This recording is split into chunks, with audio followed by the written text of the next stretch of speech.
नमस्कार, आप सबका बहुत बहुत स्वागत है। आज हम फिलॉसफी की जो सीरीज हमने शुरू की है उसमें तीसरा सेशन शुरू करने वाले हैं। आज के लिए सोचा ये था कि हम चार्वाक दर्शन पर बात करें, जो कि भारत का एक अर्थ में सबसे लोकप्रिय दर्शन है, एक अर्थ में सबसे बदनाम दर्शन है। दोनों बातें उस पर लागू होती हैं, और वैसे भी जो बदनाम है ज़्यादा लोकप्रिय वही होते हैं, आपको पता ही है, समाज में आमतौर पर ऐसा ही होता है।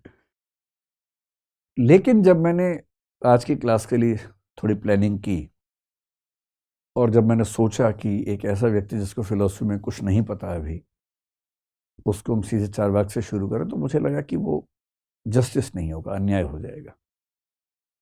क्योंकि किसी एक दर्शन को ठीक से समझने के लिए पहले ज़रूरी है कि आपको बेसिक वोकेबुलरी उस विषय की पता हो, जो बेसिक टर्म्स हैं, कंसेप्ट्स हैं उस विषय के, वो पता हो।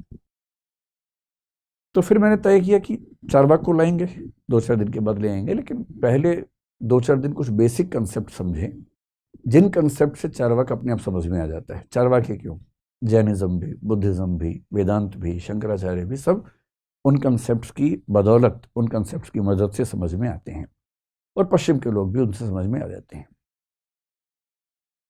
तो आज ये समझेंगे कि दर्शन का जो सबसे बुनियादी प्रश्न है, यानी कि अंतिम सत्य क्या है, what is the ultimate reality, ये सवाल क्या है, ये सवाल कहाँ से आया, इस सवाल का जवाब ढूंढने के लिए रास्ते कौन कौन से थे, कौन किस रास्ते पर चला, क्या जवाब ढूंढ के लाया, और क्या आज उन जवाबों की कोई अहमियत हमारे सामने बची है, अगर बची है तो कितनी बची है, ये सब समझेंगे। और फिर वहां से आपकी जिज्ञासाएं थोड़ी सी और बेहतर हो पाएंगी। तब हम, तो मैं एक शब्द लिखता हूं, अल्टीमेट ट्रुथ, अंतिम सत्य क्या है। या देखिए, दर्शन में सत्य और सत्ता ये भी दो अलग चीजें होती हैं।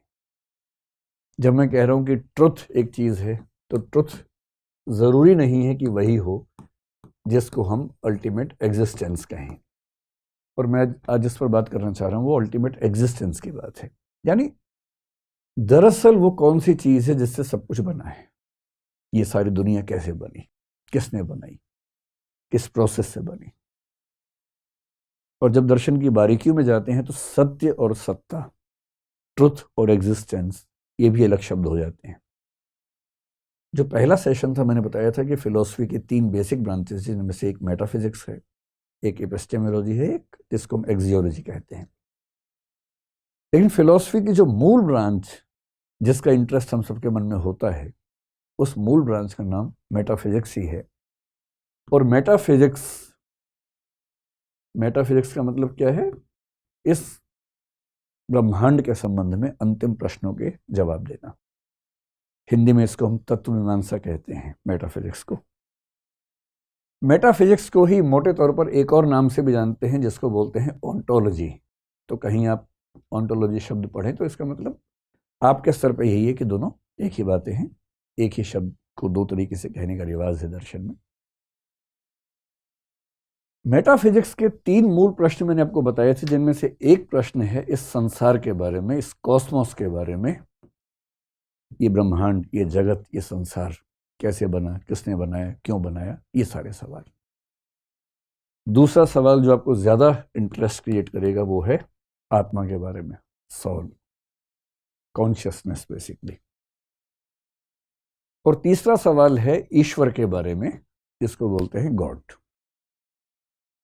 कॉस्मोस से जुड़े प्रश्नों को कॉस्मोलॉजी बोल देते हैं, सृष्टि मीमांसा। जो आत्मा से जुड़े प्रश्न हैं उनको साइकोलॉजी बोलते हैं, दर्शन में मनोविज्ञान। और जो ईश्वर से जुड़े प्रश्न हैं उनको थियोलॉजी या ईश्वर मीमांसा कह देते हैं। इन पर तो हम बाद में बात करेंगे। आज इन तीनों को एकदम लेके बेसिक लेवल पर इसका जो फंडामेंटल क्वेश्चन है उस पर बात करेंगे। आपके चेहरे से ऐसा लग रहा है कि आज आपको अंतिम रहस्य समझ में आने वाले हैं। कुछ समझ में नहीं आने वाले, मैं तो पहले भी स्पष्ट कर रहा हूँ, ये मदारी वाला मामला नहीं है, ना बाबाओं वाला मामला है। हम झूठ नहीं बोलेंगे, हम सिर्फ ये बताएंगे कि लोगों ने क्या क्या सोचा। और सच ये है कि अंतिम सत्य किसी को नहीं पता है, सबके अपने अपने रास्ते हैं, अफवाहें हैं, अपनी अपनी राय है, ओपिनियंस हैं। हमें तो बस ये पता होना चाहिए कि ओपिनियंस क्या क्या हैं, और हमें सब पता होगा तो कोई हमें गलत नहीं बता पाएगा, हम उससे सवाल पूछ पाएंगे। पढ़ाई का असली उद्देश्य पता है क्या, कि आप किसी से भी अच्छे सवाल पूछ पाते हैं। उसके बाद कोई आपको 4 बातें बताए तो आप 2 सवाल पूछ के पोल खोल सकते हैं। असली उद्देश्य ये भी तो है कि हमें कोई ऐसे थोड़ा ना बहका देगा, पता होना चाहिए। तो शुरुआत इस बात से कि अंतिम सत्य क्या है, अंतिम सत्ता क्या है। अब देखिए क्राइसिस क्या है। ये प्रश्न किसके मन में आया? आज की बात अगर मैं करूं तो आपने भूगोल स्कूल में पढ़ा होगा, ज्योग्राफी पढ़ी होगी, साइंस पढ़ी होगी। और जब कोई मुझसे कहता है ना कि मुझे बहुत कॉन्फिडेंस अपने ऊपर हो गया, जब कोई मुझे मिलता है बच्चा कि मैं ये कर दूंगा, मैं वो कर दूंगा, तो मैं उससे बोलता हूँ कि बेटा भूगोल का पहला अध्याय पढ़ लो एक बार, और ज्योग्राफी का चैप्टर 1 पढ़ने के बाद कॉन्फिडेंस कम हो जाता है। कम होना भी चाहिए, जरूरत से ज्यादा कॉन्फिडेंस ठीक भी तो नहीं है ना। और उस अध्याय को पढ़ के क्या पता लगता है? पता लगता है कि इस ब्रह्मांड में असंख्य आकाशगंगाएं हैं, गैलेक्सीज हैं। उन असंख्य गैलेक्सीज में से एक गैलेक्सी जिसका नाम मिल्की वे है, वो हमारी गैलेक्सी है। उस एक गैलेक्सी में असंख्य तारे हैं, स्टार्स हैं बहुत सारे।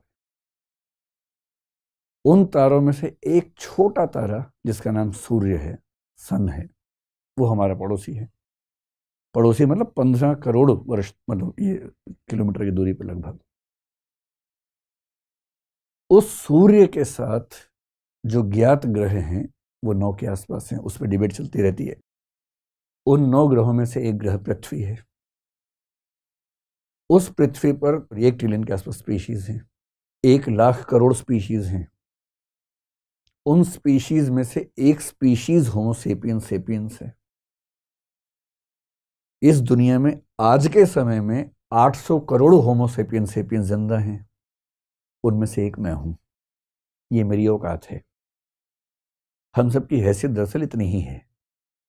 कई बार भाव आता है मन में कि अरे मैं हूं तो दुनिया चल रही है, मैं नहीं रहूंगा दुनिया कैसे चलेगी। ये भाव आता है मन में, इस उम्र में ज्यादा आता है आप लोगों की उम्र में। जब जब कॉन्फिडेंस ज्यादा होने लगे तो ये अध्याय पढ़ लीजिए भूगोल वाला। जब कम होने लगे तो मोटिवेशन की स्पीच सुन लीजिए कि तुम क्या नहीं कर सकते, तुम वो सब सुन लीजिए। उससे थोड़ा सा गुब्बारा फूल जाता है थोड़ी देर के लिए और अच्छी फीलिंग आती है। दोनों की अपनी वैल्यू है। कॉन्फिडेंस होना भी जरूरी है जीवन में, और एक सीमा से ज्यादा हवा में उड़ना ठीक नहीं है, ये भी उतना ही महत्वपूर्ण है। ये तो हम जानते हैं ना, उस समय के मनुष्य को नहीं पता था। जब फिलोसफी की शुरुआत हुई उसको नहीं पता था कि आकाशगंगा क्या होती है।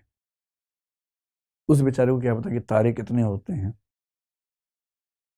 वो तो समझिए कि एक ऐसी दुनिया में किसी को जाके पटक दिया। जैसे आपने वो पीके फिल्म देखी होगी, शायद पीके नाम था ना उस फिल्म का। किसी और ग्रह से कोई व्यक्ति आके गिर गया बेचारा, और वो मीनिंग निकालने की कोशिश कर रहे कि क्या है, मैं कहाँ हूं। तो आज से 3 लाख साल पहले जब होमो सेपियंस सेपियंस बना, और आज से करीब 70-72 हजार साल पहले जब उसके अंदर सोचने की क्षमताएं विकसित हुई, जिसको कॉग्निटिव रिवॉल्यूशन कहते हैं। अब वो एक प्राणी, निहत्था सा प्राणी है इस संसार में। सोचने की क्षमता उसके पास है, लॉजिक है, रीजनिंग है उसके पास। और वो देख रहे कि सूर्य है, चंद्रमा है, पहाड़ हैं, नदियां हैं, बरसात आती है, पशु पक्षी हैं, कई पशु आते हैं, हमला करते हैं। धीरे धीरे बनता हुआ समाज है। धीरे धीरे भाषा बनाने के प्रयास चल रहे हैं। पहली बार राज्य बनाने का प्रयास चल रहा है जिसमें एक व्यक्ति शासन करेगा। इस पूरे स्ट्रक्चर को, इस पूरे संसार को समझने की कोशिश ये व्यक्ति कर रहा है। ये साइंटिस्ट नहीं है, क्योंकि साइंस का कंसेप्ट ही नहीं है। ये धार्मिक व्यक्ति भी नहीं, क्योंकि उस समय धर्म भी नहीं आया है। एक बेसिक बुनियादी दिमाग लेके समझना चाह रहा है इस रहस्य को कि मैं कहां पटक दिया गया हूं, मैं किस दुनिया में हूं, कैसे समझूं कि ये दुनिया क्या है, कैसे बनी, और मेरी इसमें क्या स्थिति है। मेरे आसपास जो लोग मर रहे हैं, क्या वो खत्म ही हो गए? हम आए कहां से थे, जाएंगे कहां, कुछ नहीं पता है। अब ऐसे में लोग क्या करेंगे? सोचेंगे, जिज्ञासा से भर जाते हैं। जिज्ञासा से भरे हुए इस व्यक्ति के पास इनपुट बहुत कम है। देखिए, एक वैज्ञानिक जब निष्कर्ष निकालता है, कैसे निकालता है? उसके पास लॉजिक है, रीजनिंग है, प्रोसेसिंग है, लेकिन इनपुट भी तो है बहुत सारा। रिसर्च करता है, एक्सपेरिमेंट्स करता है, उन एक्सपेरिमेंट्स के रिजल्ट्स के बेस पर उनकी प्रोसेसिंग करके सही फैसले निकालता है, सही निष्कर्ष निकालता है। इसलिए फिलॉसफी में कहते हैं कि जो चिंतक है वो दो तरह का हो सकता है, या तो होगा मधुमक्खी जैसा या होगा मकड़ी जैसा। और ये मधुमक्खी और मकड़ी का जो मामला है, स्पाइडर जो है मकड़ी और मधुमक्खी को आप हनी भी अगर कहें, ये दो कंसेप्ट्स क्यों आते हैं फिलॉसफी में या साइंस में भी आते हैं।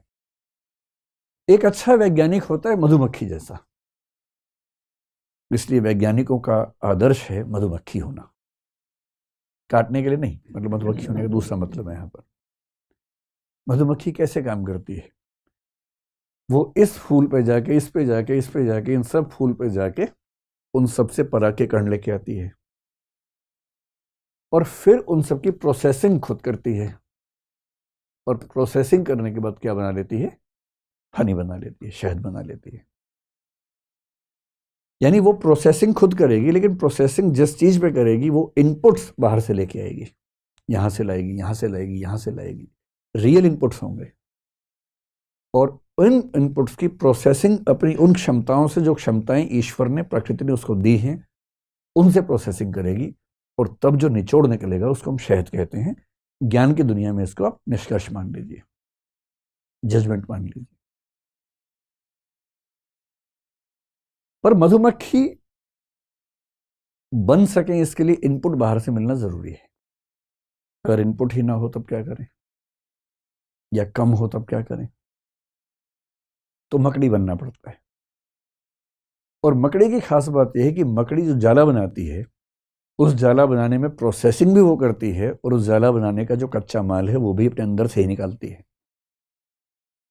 यानी कॉजेशन की दुनिया में, कारणता की दुनिया में, तकनीकी शब्द हैं, आप परेशान होंगे, बस ये समझें कि कच्चा माल निकालने से लेकर उसकी प्रोसेसिंग तक का सारा काम मकड़ी खुद ही करती है। फिलोसफी में इसको बोलते हैं कि वो मटेरियल कॉज भी खुद है, उपादान कारण भी खुद है, और एफिशिएंट कॉज यानी कि निमित्त कारण भी खुद ही है, दोनों खुद है। इसलिए जब तक हमारे पास बहुत सारे इनपुट्स ना हो, बहुत सारे तथ्य ना हो, हम मकड़ी बन के काम करते हैं। और अधिकांश दार्शनिक मकड़ी के रास्ते पर चलते हैं। वो अपने अंदर से कल्पनाएं करते हैं, उन कल्पनाओं को अपनी रीजनिंग पावर से जस्टिफाई करते हैं, प्रोसेसिंग करते हैं, डाउट्स निकालते हैं, ठीक करते हैं। और यही कारण है कि अलग अलग दार्शनिक एक ही चीज की व्याख्या एकदम अलग अलग करते हैं, और हर व्याख्या लॉजिकली ठीक लगती है, क्योंकि उन्होंने अपने दिमाग से सारी बातें सोची हैं। और साइंटिस्ट क्या करता है, रिसर्च करता है, रिसर्च करने के बाद निष्कर्ष निकालता है। विज्ञान का भी अंतिम प्रश्न है कि ब्रह्मांड कैसे बना। दर्शन का भी आखिरी प्रश्न है कि ब्रह्मांड कैसे बना। धर्मों को भी इसमें रुचि है कि ब्रह्मांड कैसे बना। अंतर उनके रास्ते का है, अंतर उसके मेथड का है। धर्म आस्था और फेथ के बल पर काम करता है। धर्म आसान उत्तर प्रोवाइड करता है आम आदमी को, जो बहुत गहरे नहीं है, बहुत तार्किक नहीं है, किंतु आम आदमी निश्चिंत हो जाए ऐसे गोलमोल आंसर प्रोवाइड करता है। दर्शन तार्किक उत्तर देता है मकड़ी के तरीके से, और विज्ञान अनुभविक एम्पायरिकल एविडेंसेस इकट्ठे करने के बाद तब जजमेंट निकालता है, और विनम्रता से मानता है कि कल को मैं गलत साबित हो सकता हूं। जैसी को नया एक्सपेरिमेंट मुझे गलत साबित करेगा, मैं गलत हो जाऊंगा। भाई आइंस्टीन ने इतने महान महान प्रयोग किए, उनको 1921 में नोबेल प्राइज मिला फोटॉन्स पर उन्होंने जो काम किया उसके लिए। वही आइंस्टीन अपने समय में ही गलत साबित होने शुरू हो गए थे। आइंस्टीन के समय में क्वांटम फिजिक्स का जब एक प्रयोग हुआ, डबल स्लिट एक्सपेरिमेंट उसको बोलते हैं, और कुछ और प्रयोग हुए आइंस्टीन के समय में। एक प्रयोग हुआ जिसको क्वांटम एंटेंगलमेंट आजकल एक कंसेप्ट है, जिस पर 2022 का नोबेल प्राइज मिला है फिजिक्स का, आइंस्टीन के समय में आया। और आइंस्टीन ने दो और वैज्ञानिकों के साथ मिलकर एक ईपीआर पैराडॉक्स का जिक्र किया और कहा कि क्वांटम फिजिक्स के नियम गलत हैं, क्योंकि ये फिजिक्स के बुनियादी नियम के खिलाफ हैं। खारिज कर दिया। और आइंस्टीन की मौत के बाद 1960 के दशक में एक प्रयोग हुआ, बेल एक्सपेरिमेंट कहते हैं। 1972 में, फिर 1980 के दशक में, और उसके बाद 3 अलग अलग वैज्ञानिकों ने साबित किया कि आइंस्टीन की धारणा क्वांटम एंटेंगलमेंट के मामले में गलत थी। और इन 3 वैज्ञानिकों को, जो अलग अलग समय में काम कर रहे थे, एक साथ 2022 में नोबेल प्राइज देना पड़ा, क्योंकि वो आइंस्टीन की गलती को ढूंढ पाए। विज्ञान का यही मजा है। विज्ञान में धौंस नहीं है कि मैंने कह दिया तो अंतिम सत्य है। विज्ञान में न्यूटन भी गलत साबित हो सकता है, आइंस्टीन भी गलत साबित हो सकता है, हर कोई गलत साबित होता है। डार्विन गलत साबित हुआ कई मामलों में, लेकिन कई मामलों में शानदार है। धर्म में इतनी आज़ादी नहीं होती है, दर्शन में होती है, विज्ञान में होती है। इसलिए तीनों का मूल प्रश्न यही है, और दर्शन ने इसमें क्या संभावनाएं ढूंढनी, हमें इनको समझना है। ध्यान रखिए, विज्ञान बाद की बात है, शुरुआती प्रयास दर्शन के लोग कर रहे हैं। आगे चल के विज्ञान ने उसमें से बहुत सारी चीज़ों को अपने हाथ में ले लिया और अच्छे से लिया। मेटाफिजिक्स या दर्शन का अंतिम प्रश्न जो है कि अंतिम सत्ता किसकी है, जो अल्टीमेट ट्रुथ या अल्टीमेट एग्जिस्टेंस है, वो किसका है। इस प्रश्न के बेसिकली 2 प्रश्न हैं, इसको 2 प्रश्नों में तोड़ लेते हैं। एक प्रश्न ये है कि अल्टीमेट एग्जिस्टेंस कितने हैं, नंबर कितना है। अंततः जितनी सत्ताएं हैं उनका नंबर कितना है, एक ही है या ज्यादा है, या 2 हैं, या 10 हैं, कि 50 हैं, कि 100 हैं, कि 1000 हैं। एक तो ये सवाल है। और दूसरा ये कि जो अंतिम सत्ता है उसकी नेचर क्या है। नेचर का मतलब वो कैसी है सत्ता, उसका नाम क्या है, उसकी विशेषताएं क्या हैं, इसको बोलते हैं nature of the ultimate reality क्या है। अब स्वाभाविक सी बात है कि जिज्ञासु व्यक्ति के मन में दोनों प्रश्न साथ साथ ही आए होंगे। ये एक ऐसा तो है नहीं कि एक प्रश्न पहले आएगा एक बाद में आएगा, साथ साथ ही आए होंगे। और जब हम सोचते हैं तो हमारे पास सोचने के 2 तरीके होते हैं सामान्य रूप से, तीसरा बाद में आता है। कोई आपसे पूछे कि भाई इस संसार में अंतिम सत्ताएं कितनी हैं, तो एक नजर में तो भाव ये आता है कि भाई इतना वैविध्य, डाइवर्सिटी दिख रही है, सब तो सत्य ही है, हम किसे खारिज करें। तो पहला आंसर स्वाभाविक रूप से अधिकांश लोगों के मन में आता है, जिसको हम बोलते हैं प्लूरलिज्म, यानी कि अनेकवाद या बहुत्ववाद। यानी बहुत सारी अंतिम सत्ताएं हैं, एक नहीं है, 2 नहीं है, बहुत सारी अंतिम सत्ताएं हैं। सरल भाषा में कहें, लोहा भी अंतिम सत्ता है, लकड़ी भी अंतिम सत्ता है, पानी भी अंतिम सत्ता है, आग भी अंतिम सत्ता है, हवा भी अंतिम सत्ता है। मैं कैसे कह दूं कि हवा और पानी एक ही हैं? मैं कैसे कहूं कि आग और पानी एक ही हैं? अलग अलग हैं। और जब इतनी सारी चीजें अलग अलग हैं तो ये मान लेते हैं कि अंतिम सत्ताएं बहुत सारी हैं, इसमें कहाँ कोई दिक्कत है। अच्छा, जब आप कहेंगे बहुत सारी हैं, आम आदमी को बहुत सारी दिख रही हैं, तो आपको भाव क्यों देगा? सोचेगा आप तो वही कह रहे हैं जो मैं भी देखता हूँ, फिर आप किस बात के दार्शनिक हुए। तो दार्शनिकों को और धार्मिक लोगों को ना इससे चैन नहीं पड़ता है। उनको लगता है ना, इतनी सारी डाइवर्सिटी के मूल में कुछ तो होना चाहिए, कुछ तो होना चाहिए। और मन करता है कि किसी एक पे ही सारा थोप दे। एक आते ही ना मन को बड़ा एक संतोष मिलता है कि चलो फाइनली पता लग गया कौन है। ये वाला सेटिस्फेक्शन इतना परेशान करता है कि कुछ लोगों ने कहा ना भाई, अंतिम सत्ता केवल एक है। और जिन्होंने कहा कि अंतिम सत्ता केवल एक है, इनको बोलते हैं मोनिज्म या मोनिस्ट, यानी एकवाद। एकवाद सिंपल, अनेकवाद एकवाद। अनेकवाद वो हैं जो कहते हैं कि अंतिम सत्ताएं बहुत सारी हैं। एकवाद या एकवादी लोग वो हैं जो कहते हैं कि अंतिम सत्ता एक है, बस।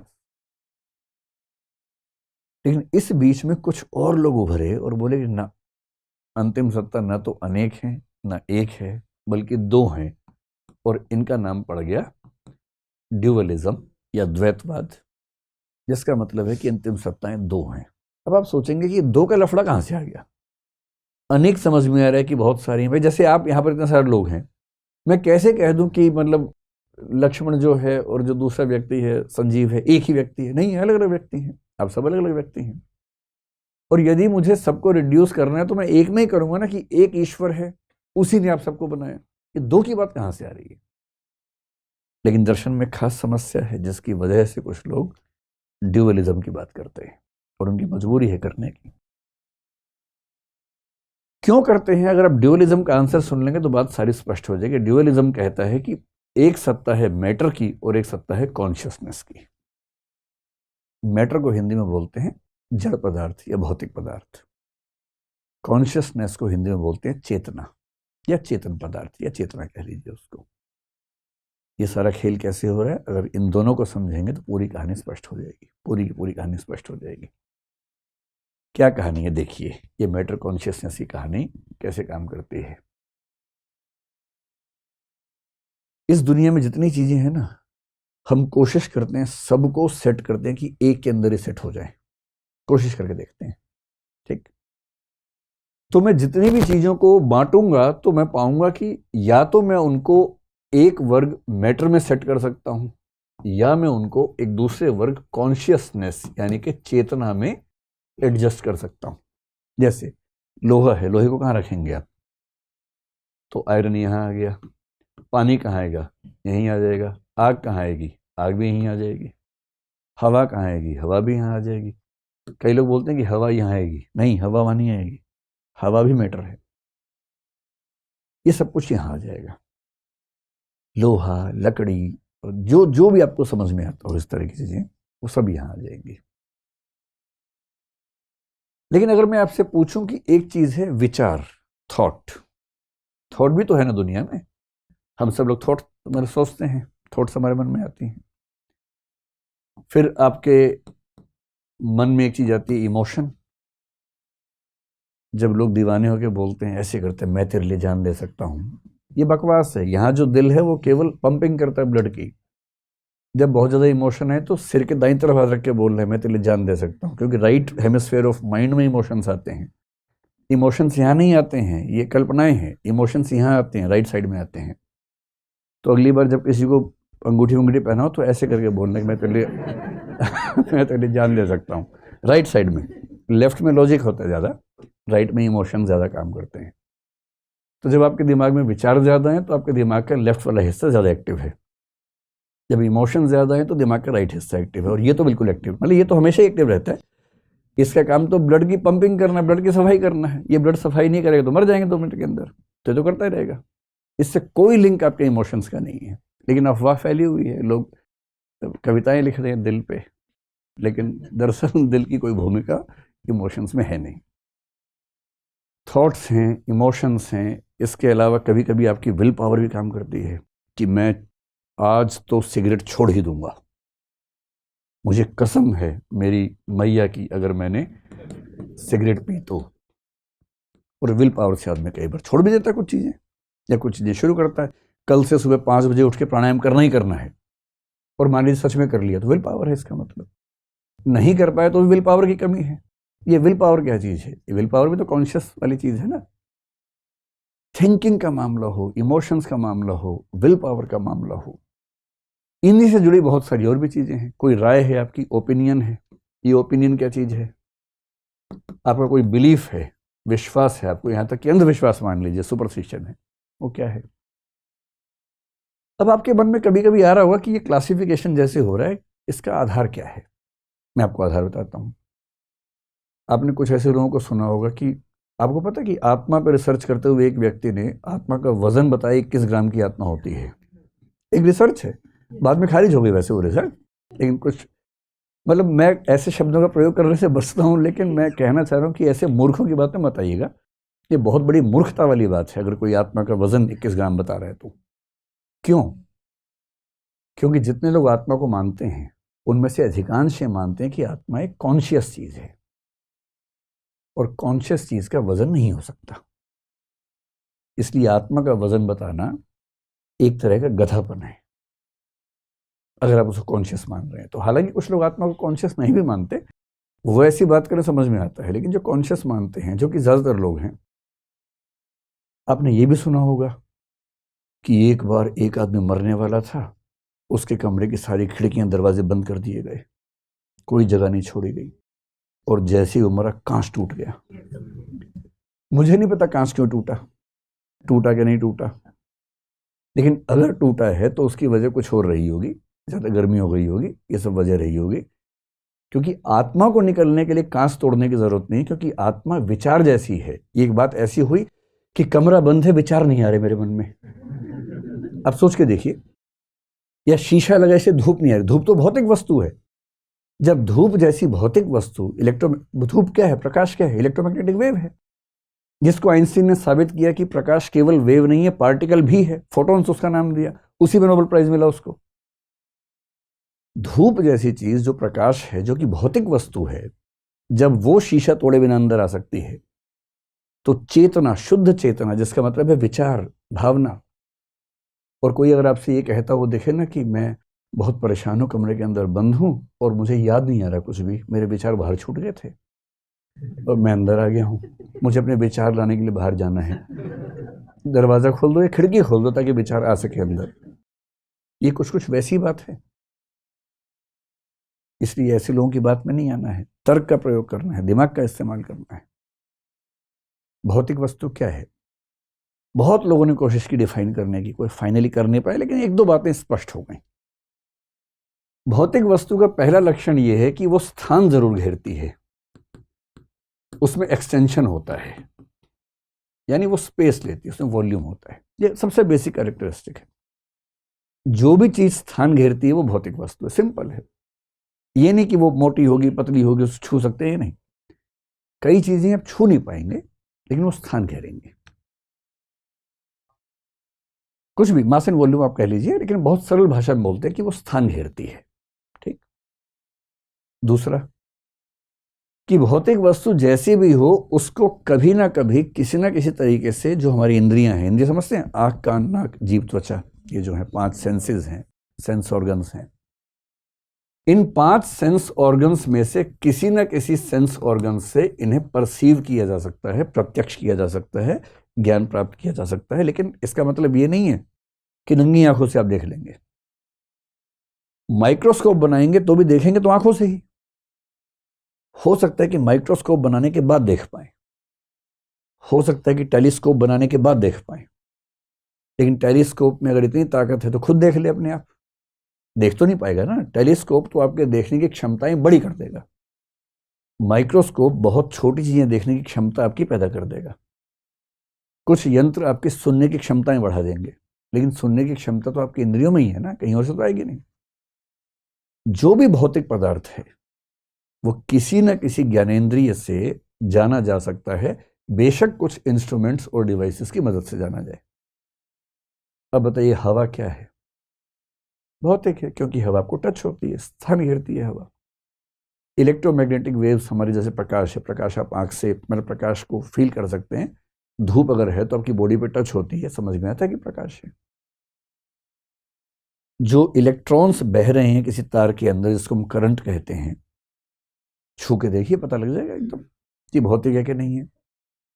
कुछ लोग बड़ी गोलूपन की बात करते हैं, एनर्जी जो है, एनर्जी चेतन नहीं, एनर्जी चेतन नहीं है।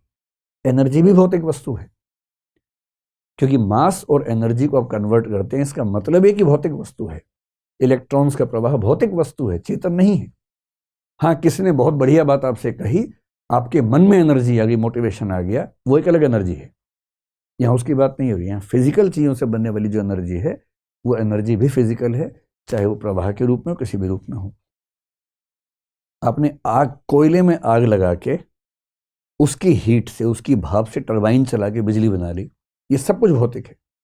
बिजली भी भौतिक है, भाप भी भौतिक है, टरबाइन का चलना, गति भी भौतिक है। ये सब मटेरियल चीजें हैं। कॉन्शियसनेस वो है जिस पर ये दोनों बातें लागू नहीं होती हैं, वो स्थान नहीं घेरती है। और ना आप इन 5 इंद्रियों से, छठी इंद्रिय जिसको मन कहते हैं, वो अलग चीज है।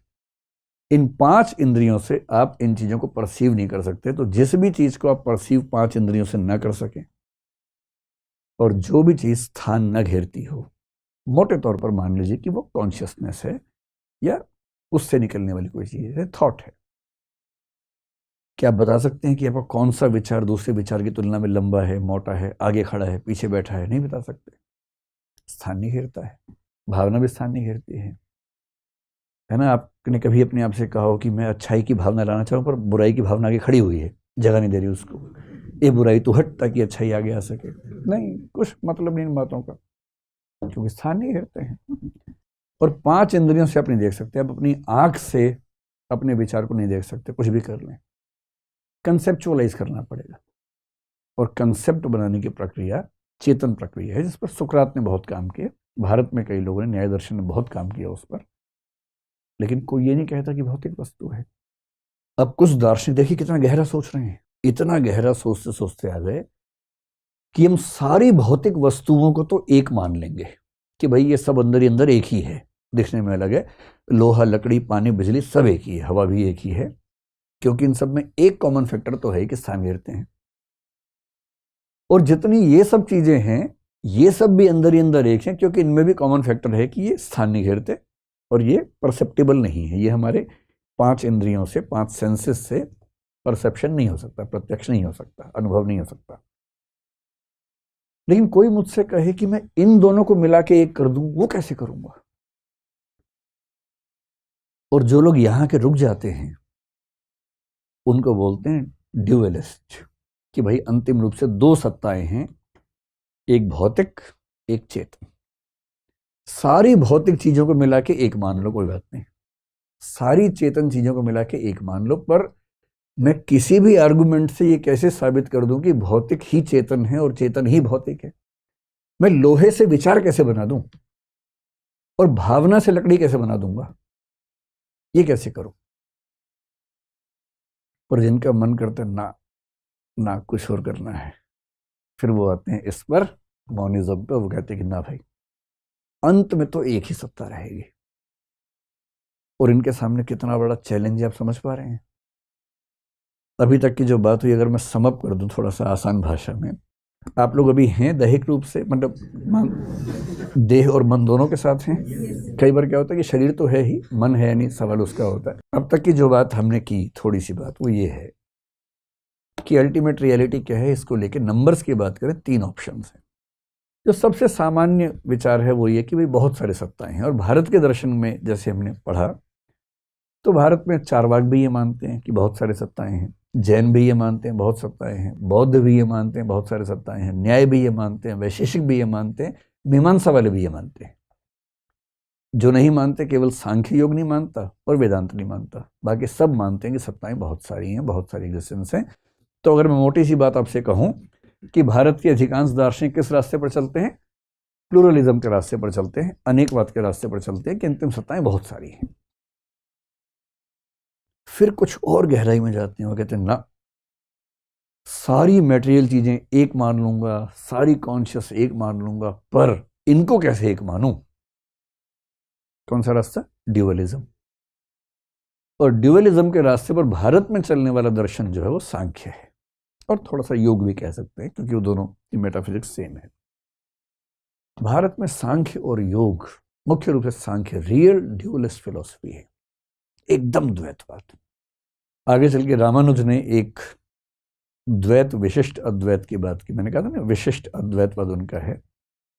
अंदर द्वैतवाद है, बाहर ऊपर से फिर बाद में पर्दा उसके ऊपर ओढ़ा दिया है, अद्वैतवाद कर दिया, अंदर ही अंदर वो भी ड्यूअलिज्म को मानते हैं। और मध्वाचार्य पक्के ड्यूअलिस्ट है, उनका नाम ही दर्शन का द्वैतवाद है।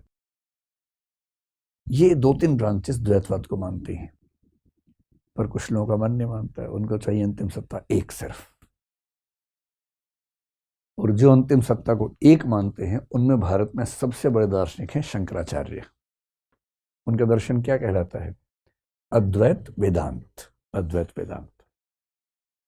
सच बात तो है कि रामानुज भी, वल्लभाचार्य भी, निम्बार्काचार्य भी, जिनके दर्शन विशिष्ट अद्वैतवाद, शुद्ध अद्वैतवाद और द्वैताद्वैतवाद हैं, ये भी अंततः मौनिज्म की बात करते हैं, पर ये थोड़ा बीच में कुछ किंतु परंतु लगाते हैं। जो एक दर्शन कोई किंतु परंतु नहीं लगाता है उसका नाम है शंकराचार्य का अद्वैतवाद या अद्वैत वेदांत।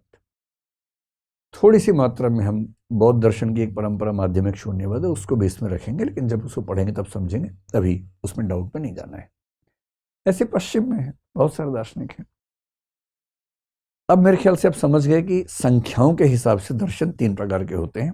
अब आइए नेचर के हिसाब से, और असली समस्या ये है कि अंतिम सत्ता जो है वो कैसी है, और कैसी है का मतलब क्या हुआ?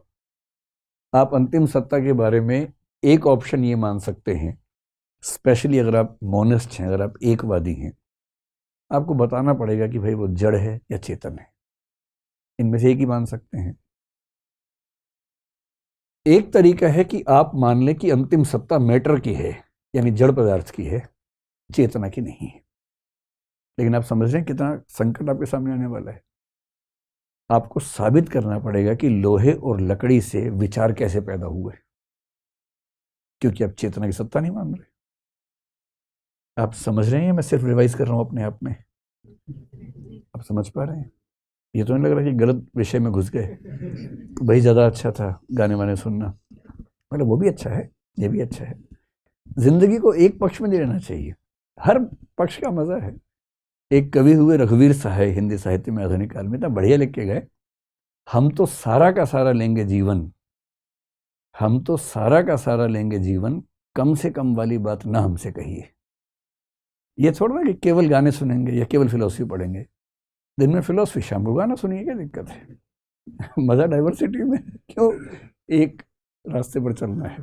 हर रास्ते पर चलिए। खैर, एक तरीका यह है कि हम मान लें कि अंतिम सत्ता जो है वो भौतिक वस्तु की है, जड़ पदार्थ की है। चैलेंज ये है कि आपको साबित करना पड़ेगा कि जड़ पदार्थ से चेतना यानी कि विचार यानी कि भावनाएं कैसे पैदा हो। यह आसान नहीं है, नानी मर जाती है साबित करने में वैज्ञानिकों की, बहुत मुश्किल काम है। आज तक के सारे वैज्ञानिक मिलके भी ये साबित नहीं कर पाए। मतलब हम सैद्धांतिक रूप से मान लेते हैं कि मैटर से लाइफ पैदा हुई होगी अगर हम डार्विन को फॉलो करें, हालांकि डार्विन ने भी इसमें एक पेच लगा दिया, लेकिन आज तक किसी लेबोरेटरी में ऐसा हो नहीं पाया कि अब भौतिक वस्तुओं से जीवन पैदा करके दिखा दें। आज तक नहीं हुआ है, कोशिश चल रही है, बहुत सालों से चल रही है, कहानियां हैं, हाइपोथेसिस बहुत सारे हैं, धारणाएं बहुत सारी हैं, पर एक भी ऐसा रियल एक्सपीरियंस अब तक हुआ नहीं है। तो भौतिक पदार्थों से जीवन और जीवन के साथ चेतना, कॉन्शियसनेस, इसे कैसे पैदा करेंगे, ये सवाल तो आ ही जाएगा उसके बाद। दूसरा तरीका ये आप कहें कि नहीं भाई, अंतिम सत्ता एक ही है और वो है कॉन्शियसनेस, चेतना ही अंतिम सत्य है। विचार, भावना, चिंतन, मनन, संकल्प, जिसको महात्मा कहते हैं या आजकल की भाषा में मस्तिष्क कहते हैं, मस्तिष्क से निकलने वाले विचार कहते हैं, वो अंतिम सत्ता है। मानने में क्या जा रहा है, मान लीजिए, लेकिन तब आपको ये बताना पड़ेगा कि विचार से लोहा कैसे पैदा हुआ। दम है तो करके देख लीजिए, मन में सोची लोहे का विचार, लोहा सामने आ जाए तो मान लेंगे कि विचार से लोहा पैदा हो जाता है। और अगर लोहा सामने नहीं आ रहा है क्योंकि विचार करने से तो लोहे का विचार ही आता है, लोहा तो नहीं आ रहा उससे। तो दूसरे जो वर्ग के लोग हैं, कॉन्शियसनेस को मानते हैं अंतिम सत्ता, उनके सामने संकट है कि कैसे कॉन्शियसनेस से मैटर को साबित करें। और कॉन्शियसनेस मानने वाले आमतौर पे मानते हैं कि जो अंतिम सत्ता है वो ईश्वर की है, वही परम कॉन्शियसनेस है, उसी से जगत का निर्माण हुआ है। जो पहले वाले हैं आमतौर पे ईश्वर को नहीं मानते, वो इस जगत को अंतिम सत्ता मान लेते हैं। तीसरे कुछ लोग हैं और गहराई में चले जाते हैं, वो कहते हैं कि ना ये है ना वो है, जो अंतिम सत्ता है वो इन दोनों से न्यूट्रल है। अंतिम सत्ता तो है पर ना जड़ की है ना चेतना की है, इन दोनों से न्यूट्रल है। समझेंगे क्या कहना चाह रहा है? एक व्यक्ति विशेष रूप से, शायद आपने नाम सुना होगा, स्पिनोजा नाम के एक व्यक्ति हुए दर्शन में बहुत महत्वपूर्ण, उन्होंने ये बात कही। और बाकी फिर कुछ लोग जब बहुत थक जाते हैं, हार जाते हैं, फिर बोलते हैं नहीं यार, हम तो ना ड्यूअलिज्म को ही मान लेते हैं, और ड्यूअलिज्म का मतलब है कि अंतिम सत्ता जड़ की भी है और चेतना की भी है, हम क्यों इस झगड़े में पड़े, छोड़ो ना। लेकिन ड्यूअलिज्म से भी समाधान नहीं निकलता है, बहुत मुश्किल है। पश्चिम में एक दार्शनिक बेचारा लहूलुहान हो गया इसको साबित करने के चक्कर में, उसका नाम डेकार्ट है, आपने शायद सुना होगा। उसने कहा कि एक शरीर है हमारा, एक हमारी आत्मा है। वो बहुत प्रसिद्ध वाक्य आपने सुना ना कि I think therefore I am, मैं सोचता हूं अतः मैं हूं। ये जो विचार है, इसकी पूरी कहानी क्या है? वो रिसर्च कर रहा है, और फिलोसफी की रिसर्च लेबोरेटरी में नहीं होती है, वो किसी जंगल में अलग से कोने में बैठ के हो जाती है, क्योंकि वो सोच के करना होता है ना। उसने कहा कि मैं दुनिया की हर बात पर डाउट करूंगा, संदेह करूंगा, इसको बोलते हैं मेथड ऑफ डाउट। वो हर बात पर डाउट करता है। लोगों ने कहा धर्म में, उसने कहा बेकार की बात नहीं मानेंगे, जब तक मेरे हर प्रश्न का जवाब नहीं मिलेगा मैं कुछ नहीं मानूंगा। खूब डाउट किया, हर चीज पे डाउट किया, आसपास ये दिख रही है इन पे भी डाउट किया कि सच में है कि नहीं है। अंत में उसके मन में एक सवाल आया कि मैं हर चीज पे संशय कर रहा हूं, हर चीज पे डाउट कर रहा हूं, पर ये डाउट कौन कर रहा है? मैं ही तो कर रहा हूं। अगर मैं हर चीज पे डाउट कर रहा हूं तो कम से कम एक बात तय है कि कोई डाउट करने वाला तो है ही। तो डाउट करने के प्रोसेस में कम से कम एक को मानना पड़ेगा जो डाउट कर रहा है।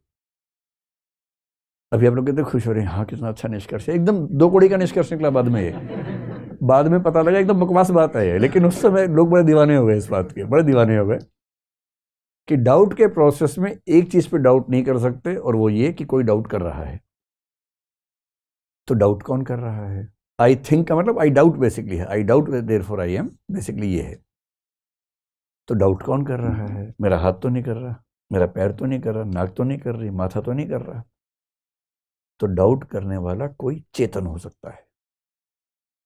वो डाउट हो ही रहा है, इसका मतलब मेरे भीतर कोई चेतना तो है ही। और ये कहानी सुना सुना के उसने साबित किया कि आत्मा होती है। इससे साबित हुआ कुछ नहीं, पर उसने कोशिश की, उसने अपनी तरफ से साबित करने का प्रयास किया कि आत्मा होती है। अब उसके सामने बड़ी दुविधा आ गई। उसने कहा कि आत्मा कॉन्शियस है, और ये शरीर क्या है? ये भी तो आप ही हैं। हम ऐसा ना बोलते हैं कि मेरा शरीर चल रहा है, आप बोलते हैं मैं चल रहा हूं, उसको भी तो मैं ही बोल रहे हो भाई। और जब दुख होता है, चेतना होती है, तब आप क्या बोलते हैं? मैं सोच रहा हूं। तो सोचने वाला भी मैं, चलने वाला भी मैं, जबकि सोचने वाला मैं चेतन है, चलने वाला मैं भौतिक है, शरीर है।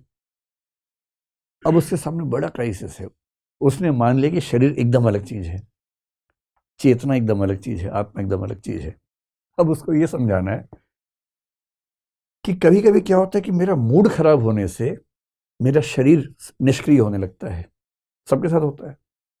अगर आपका मन ठीक ना हो तो बॉडी भी काम नहीं करती है, और बॉडी को चोट लग जाए तो मन भी परेशान रहता है, दुख होने लगता है, बेचैनी होने लगती है। अगर ये दोनों एकदम अलग अलग हैं तो इनमें आपस में बात कैसे होती है? मन के तनाव का असर शरीर पे कैसे होता है, और शरीर की समस्या का असर मन पे कैसे होता है? और दर्शन की बहुत बड़ी समस्या जो डेकार्ट के सामने आई, अगर भौतिक वस्तु और चेतना एकदम भिन्न भिन्न है तो आप इनके बीच में इंटरेक्शन कर ही नहीं सकते। और उसके विचार का नाम ही क्या है? इंटरेक्शनिज्म। जो वो कर करके थक गया पर साबित कुछ कर नहीं पाया। कैसे साबित? आप कल्पना कीजिए, एक कमरे में एक लोहा रखा है, इधर एक विचार है। लोहा विचार से कुछ कहना चाहता है, किसी भी तरह से कह के देख ले कैसे कहेगा। और फिर विचार चाहता है कि मैं लोहे को कुछ कहूं, कैसे कहेगा? उस विचार ने कितनी कल्पनाएं की। उसने कहा खोपड़ी के अंदर एक ग्लैंड है, पीनियल ग्लैंड है, पीनियल ग्लैंड की आधार पर इंटरेक्शन होता है। तो लोगों ने मुस्कुरा के सवाल पूछा कि पीनियल ग्लैंड क्या है, भौतिक या चेतन? अगर ये भौतिक है तो ये लोहा हो गया, ये चेतन है तो विचार हो गया, और समस्या वहीं की वहीं है। बड़ा लहूलुहान हो गया बेचारा, कुछ साबित नहीं कर पाया। मतलब उस समय के लोगों ने खूब तालियां बजाई, वाह वाह क्या सोचा है, क्या सोचा है। लेकिन बाद के लोगों ने, क्या सोचते हो यार तुम, क्या इसमें तुमने ऐसा सोचा? इतना क्राइसिस है। और इस क्राइसिस में कुछ लोग देखिए जिद्दी लोग हैं, रात दिन पढ़ते हैं, इनको इतना मन करता है पढ़ने लिखने का, इतना सोचते हैं रात दिन। इसलिए जो सच्चा दार्शनिक है उसका परिवार ठीक नहीं चलता है, वो दिन भर सोचता ही रहता है। उसी घर में लोग जाते हैं खाना लेके, वो देखता रहता है क्या है ये, सच में है कि भौतिक है कि चेतन है कि क्या है। वो बेचारा उस लेवल पे आ जाता है। इसलिए आप देखेंगे महान कलाकार, महान साहित्यकार, महान दार्शनिक, महान गणितज्ञ आमतौर पर अकेले ही होते हैं। आजकल तो महान राजनेता भी, लेकिन पहले ये सब लोग अकेले ही चलते थे, परिवार के साथ सजता नहीं है। तो क्योंकि जो आदमी लगातार इसमें घुसा रहेगा उससे कौन संवाद कर पाएगा? तो जो लोग मानते हैं कि अंतिम सत्ता मैटर है, इनको बोलते हैं, इनके विचार को बोलते हैं मेटीरियलिज्म। मेटीरियलिज्म को हिंदी में बोलते हैं भौतिकवाद या जड़वाद। इन दोनों का एक ही मतलब है, मेटीरियलिज्म, भौतिकवाद या जड़वाद। इनके सामने क्राइसिस केवल ये है कि कैसे भौतिक पदार्थ से चेतना को एक्सप्लेन करें। हम करेंगे इसको एक्सप्लेन, अच्छे से एक्सप्लेन करेंगे। लेकिन आज मैं चाह रहा हूँ कि इन सबका नाम आपको समझा दूं, कौन कौन चिंतक है थोड़ा सा नाम बता दूं, फिर एक एक करके उठाएंगे उनका। क्योंकि भौतिकवाद में फिर इवोल्यूशनिज्म भी आएगा, डार्विन भी आ जाएगा, क्वांटम थियरी तक आएंगे। आइंस्टीन कहाँ फेल हुआ? अभी तो क्वांटम थियरी ने तो हद कर दी है। क्वांटम का मतलब होता है एटॉमिक और सब एटॉमिक लेवल पे जो फिजिक्स है, जिसको मॉडर्न फिजिक्स कहते हैं, उसको बोलते हैं क्वांटम फिजिक्स या क्वांटम मैकेनिक्स कह लीजिए। अच्छा, जब फिजिक्स शुरू हुई, जब साइंस, साइंटिफिक रिवॉल्यूशन, पश्चिम की बात अगर हम करें, भारत में तो बहुत पहले की साइंस है, उसके बाद तो ऐसे हमें नए रिसर्च कम दिखे। यूरोप में रेनेसा के बाद से साइंस का डेवलपमेंट हुआ। 15-16 सेंचुरी से हमें साइंस दिखनी शुरू होती है, जब कोपरनिकस, गैलीलियो ये सब लोग हुए। ये सब खूब पिटे धर्म के हाथों, खूब इनकी पिटाई हुई, क्योंकि इन लोगों ने कुछ ऐसे निष्कर्ष निकाल दिए जो बाइबल के खिलाफ थे। जैसे बाइबल में माना गया कि पृथ्वी केंद्र में है, सूर्य आसपास घूमता है। जिसको बोलते हैं कि जो धारणा है वो जियोसेंट्रिक धारणा बाइबल के अंदर है, कि केंद्र में पृथ्वी है। कोपरनिकस ने साबित कर दिया कि पृथ्वी घूम रही है सूर्य के आसपास। इसको बोलते हैं कि हीलियोसेंट्रिक कंसेप्ट उसने दिया, कि सूर्य केंद्र में है। इस बात पे क्या क्या नहीं, उसको इतनी पिटाई हुई इस बात पर कि तुम बाइबल की बात को झूठा साबित कर रहे हो। उससे मैं क्या करूं, मतलब साबित यही हो रहा है, मैं क्या कर सकता हूं। खूब उसकी भर्त्सना हुई, खूब मार पिटाई हुई, लेकिन बाद में साबित हुआ कि कोपरनिकस ही सही था। गैलीलियो ने कुछ ऐसी बातें कही, उसकी खूब ठीक से पिटाई हुई, और गैलीलियो से कहा कि माफ़ी मांग लो चुपचाप, जिंदा रहना है तो। फिर से माफ़ी मांग भी ली, पर माफ़ी उसने इतनी रोचक मांगी। कभी पढ़िए नेट पे जाके, गैलीलियो की माफ़ी सर्च कीजिए। उसने माफ़ी ऐसी लैंग्वेज में मांगी, उसने कहा मैंने जो रिसर्च की पूरी ईमानदारी से की, जो निष्कर्ष निकले पूरी ईमानदारी से निकाले, और मुझे लगता है निष्कर्ष सही है, लेकिन फिर भी किसी को खराब लगता है, मैं माफ़ी मांगता हूँ। उसने माफ़ी इस लैंग्वेज में मांगी, और उसके मरने के 500 साल के बाद चर्च ने उसको माफ़ किया। जबकि ये अपने अपने सवाल है, कौन किसको माफ़ करेगा, लेकिन उसको माफ़ किया गया 500 साल के बाद। अभी 15-20-25 साल पहले की बात, उसको माफ़ किया गया है। तो वैज्ञानिक और दार्शनिक को तो वही खतरे झेलने पड़ते हैं क्योंकि जब वो बोलेगा सच बात तो कईयों को मिर्च लगती है, सीधी सी बात है। जब ये साइंस का रिवॉल्यूशन हुआ, फिर 17वीं सेंचुरी में न्यूटन आ गया। न्यूटन एक बड़ा, मतलब महत्वपूर्ण वैज्ञानिक हुआ। ग्रेविटी और जो उसके नियम है वो सब आए। हम मानते हैं कि न्यूटन से फिजिक्स एक तेज रास्ते पर आगे बढ़ी, लेकिन न्यूटन ने जो बातें कही उनमें से कुछ बातों को आइंस्टीन खारिज कर देते हैं। आइंस्टीन रिलेटिविटी की बात करें, जबकि उसके पहले साइंस में ये मानते हैं कि चीज़ें एकदम ऑब्जेक्टिव, एकदम फिक्स हैं। आइंस्टीन कह रहे हैं कि ना, चीज़ें रिलेटिव हैं। और पहली बार साइंस में सब्जेक्टिविटी आने की संभावना बनने लगती है। पर आइंस्टीन भी इस बात को नहीं मान रहे आगे चलकर। जब क्वांटम की बात है, उन्होंने कहा कि क्वांटम फिजिक्स पढ़ के लगता है कि जैसे भगवान पासे फेंक रहा हो। God does not play dices, God does not throw dices, no. इसका मतलब हम ही कम समझ पा रहे हैं, कुछ हिडन वेरिएबल्स हैं जो हम नहीं समझ पा रहे हैं। लेकिन वक्त तो वक्त है भाई। 1955 के आसपास आइंस्टीन की मृत्यु हुई है। उनके जीते जी कुछ प्रयोग ऐसे हो गए थे जो उनको खारिज कर रहे थे, और अब वो साबित हो गए गलत हैं। और क्वांटम फिजिक्स में एक जो नई धारणा आ रही है वो ना हिला के रख देगी सबको। और कुछ लोग ये मानने लग गए हैं कि क्वांटम फिजिक्स ने साबित कर दिया कि अद्वैत वेदांत ठीक है। ये भी एक व्याख्या है। ऐसा कुछ साबित हुआ कि नहीं हुआ, समय की बात है। क्या प्रयोग है, अगर आपको इंटरेस्ट हो तो प्रयोग समझिए। एक प्रयोग है, बड़ा प्रसिद्ध है, अगर आपको साइंस में रुचि हो। मुझे साइंस में रुचि बहुत ज़्यादा है, मुझे साइंस उतनी आती नहीं है, तो मैं अपने काम भर तरीके से कोशिश करता हूँ समझने की। क्योंकि जो स्कूल में साइंस पढ़ने का समय तब मैंने पढ़ी नहीं। अब मैं मेहनत कर करके सीखता हूँ कुछ कुछ, तो जितना समझ में आता है उससे कोशिश करता हूँ समझने की। डबल स्लिट एक्सपेरिमेंट कभी सर्च कीजिए नेट पे, बहुत प्रसिद्ध एक्सपेरिमेंट है, और ये मतलब पिछले 50-100 साल में लगातार इसके प्रयोग चल रहे हैं। प्रयोग ये है कि हम एक किसी सब एटॉमिक पार्टिकल को एक रास्ते से भेजेंगे और पैटर्न देखेंगे। और कंसेप्ट ये है कि अगर वो वेव है तो सामने की दीवार पे पैटर्न अलग तरीके से बनेगा, पार्टिकल है तो अलग तरीके से बनेगा। मोटी सी बात, पार्टिकल है तो आप समझ के चलिए कि अगर दो खिड़कियां हैं तो दो धाराएं बन जाएंगी। वेव है तो वेव क्योंकि टकराएगी आपस में, तो वो दो से ज्यादा धाराएं बन जाएंगी सामने की दीवार पर। ये बेसिक सा प्रयोग इस तरह का, नेट पे हजारों वीडियो इसके बारे में है। तो खूब प्रयोग किया। 19वीं शताब्दी की शुरुआत में एटम का कंसेप्ट आया। 19वीं शताब्दी के एकदम अंत में 1897 के आसपास इलेक्ट्रॉन की खोज हुई। 20th सेंचुरी की शुरुआत में न्यूट्रॉन की खोज हुई, प्रोटॉन की खोज हुई, न्यूक्लियस की खोज हुई। और इन सब की स्टडी को बोलते हैं क्वांटम फिजिक्स। मजे की बात है कि एटम के ऊपर की जो दुनिया चल रही थी, क्वांटम फिजिक्स में आके सारी धारणाएं चेंज हो गई। एकदम हिल गया है, पूरी फिजिक्स हिली हुई है इस समय। इसको मॉडर्न फिजिक्स कहते हैं आजकल। क्या एक्सपेरिमेंट हुआ है? एक्सपेरिमेंट ये हुआ कि जब हमने उसमें कुछ प्रयोग किए, प्रकाश को जब भेज के देखा, आइंस्टीन ने पहली बार कहा था कि प्रकाश एक वेव भी है और पार्टिकल भी। उससे पहले प्रकाश को वेव समझते थे, हम लहर समझते थे। आइंस्टीन ने कहा ना, वेव भी है पार्टिकल भी है, दोनों की तरह से बिहेव करता है, और उसको फोटोन कहा पार्टिकल के रूप में। अब जो चीज है ना, सुनेंगे तो कुर्सी पकड़ लीजिए, खिसक ना जाए कहीं, ऐसी इंटरेस्टिंग चीज है। इसी से आइंस्टीन हिल गए थे अपने समय में। प्रकाश को भेजा और प्रकाश वेव की तरह बिहेव कर रहा है, लेकिन कुछ चीजें समझ नहीं आ रही हैं। तो इनको ठीक से समझने के लिए क्या किया कि एक डिवाइस बनाई गई जो उस प्रयोग को ऑब्जर्व करेगी। और जैसी वो डिवाइस लगाई गई, प्रकाश का बिहेवियर पार्टिकल जैसा हो गया। ये क्या तमाशा हो रहा है भाई, अजीब तमाशा है तो। जैसी वो डिवाइस हटाई, वो फिर वेव जैसा हो गया। वेव जैसा कैसे हो रहा है? सामने दीवार पर जो इमेजेस बन रही हैं उससे पता लग रहा है। जैसे डिवाइस लगाई, फिर पार्टिकल हो गया। अब ये प्रयोग हजारों बार दोहराया गया और हर बार सेम रिजल्ट आया।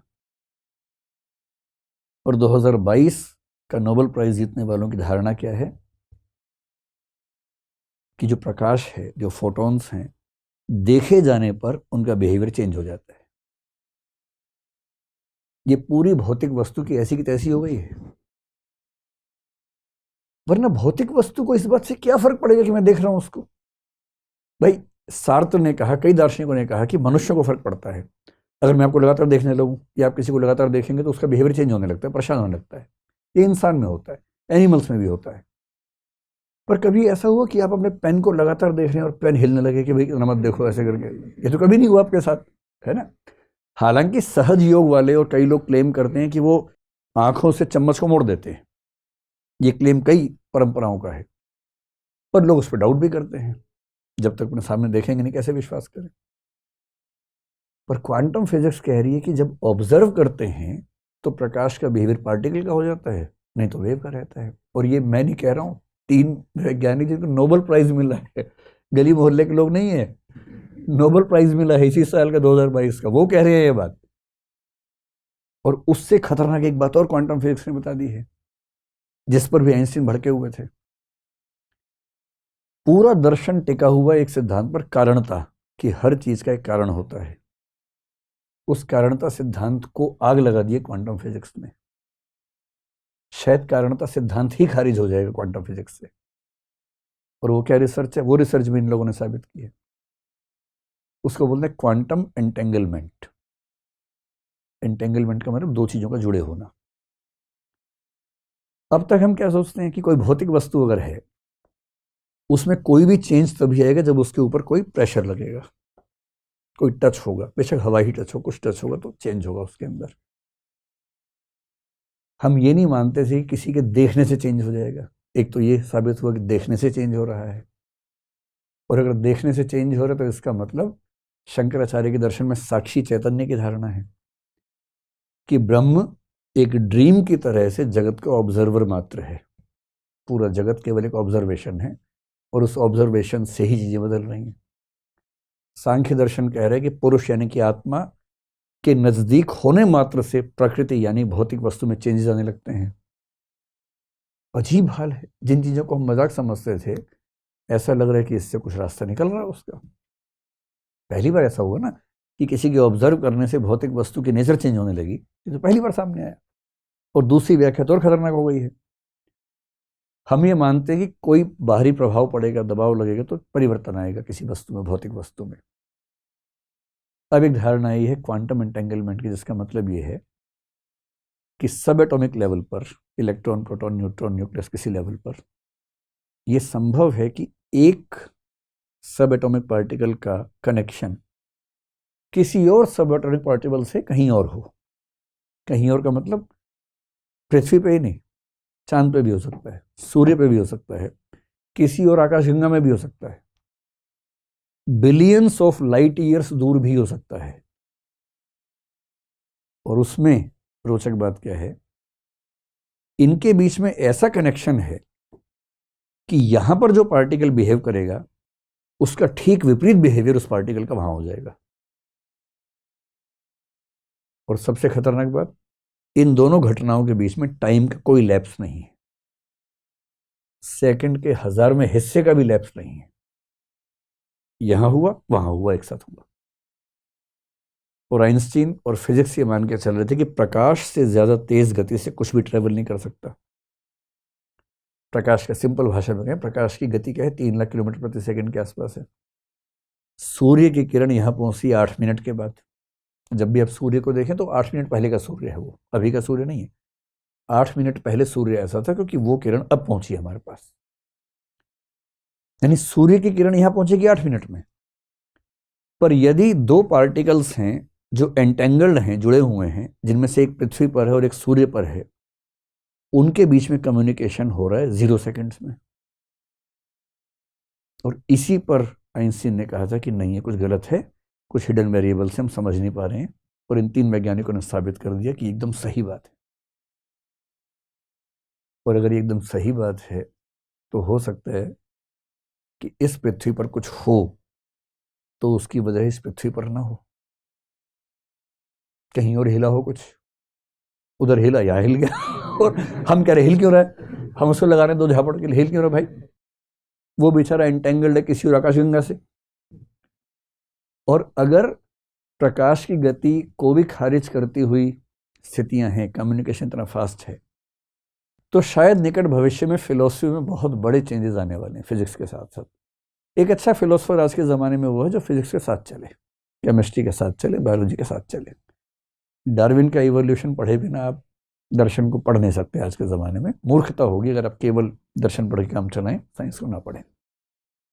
बहरहाल, मेटीरियलिज्म यानी भौतिकवाद, इसका मतलब क्या है, जो मानता है कि अंतिम सत्ता भौतिक है और जो चेतना है, जो विचार है, वो सब कहाँ से बने हैं, भौतिक सत्ता से बने, मैटर से बने। अगर आपको जानना हो कि ये लोग कौन हैं, तो भारतीय दर्शन में, अगर इंडियन फिलोसफी में देखें तो एक ही दर्शन है जिसका नाम है चारवाक, जिसके चक्कर में आज आप आए थे। पूरे भारतीय दर्शन में एक ही दार्शनिक है, एक ही परंपरा है, चारवाक, जो भौतिकवादी है। सिंपल मानते हैं कुछ चेतन वेतन नहीं होता, सब भौतिक होता है। उनसे पूछो कि चेतना कैसे बन गई भाई, हम सोच कैसे पा रहे हैं, उनके एग्जाम्पल बड़े रोचक होते हैं। वो हमेशा खाने पीने में मस्त रहते हैं वो लोग। मैं हंसी मजाक में कह रहा हूँ, उनका चिंतन बहुत गहरा है। जब उनको पढ़ेंगे आज से 2-4 लेक्चर्स के बाद, तो आप पाएंगे बहुत गहराई से बात की है और काफी हद तक उनकी कुछ बातें आज भी सही साबित हो सकती हैं, ये संभावना है अभी भी।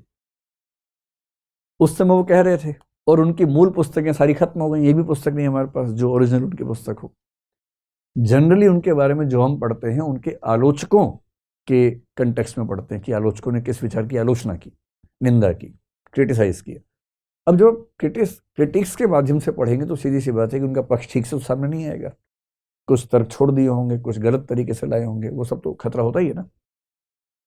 चारवाकों ने कहा कि चेतना कोई अलग चीज नहीं है।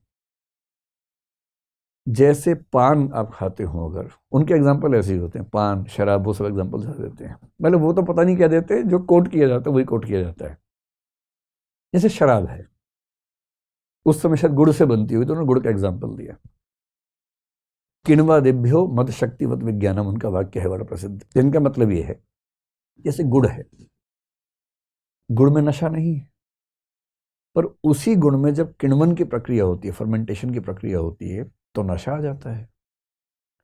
पान है, पान का पत्ता लाल नहीं होता, सुपारी देखेंगे वो भी लाल नहीं दिखती है, कत्था भी लाल नहीं है, चूना भी लाल नहीं है, पर जब इन सबको मिला के चबाते हैं तो लाल हो जाता है। ठीक वैसे ही ये पूरा ब्रह्मांड 4 महाभूतों से बना है। आपके मन में होगा 5 होते हैं, नहीं, चारवाक में 4 होते हैं। कई लोग 4 मानते हैं। आकाश छोड़ दीजिए, पृथ्वी, जल, वायु, अग्नि,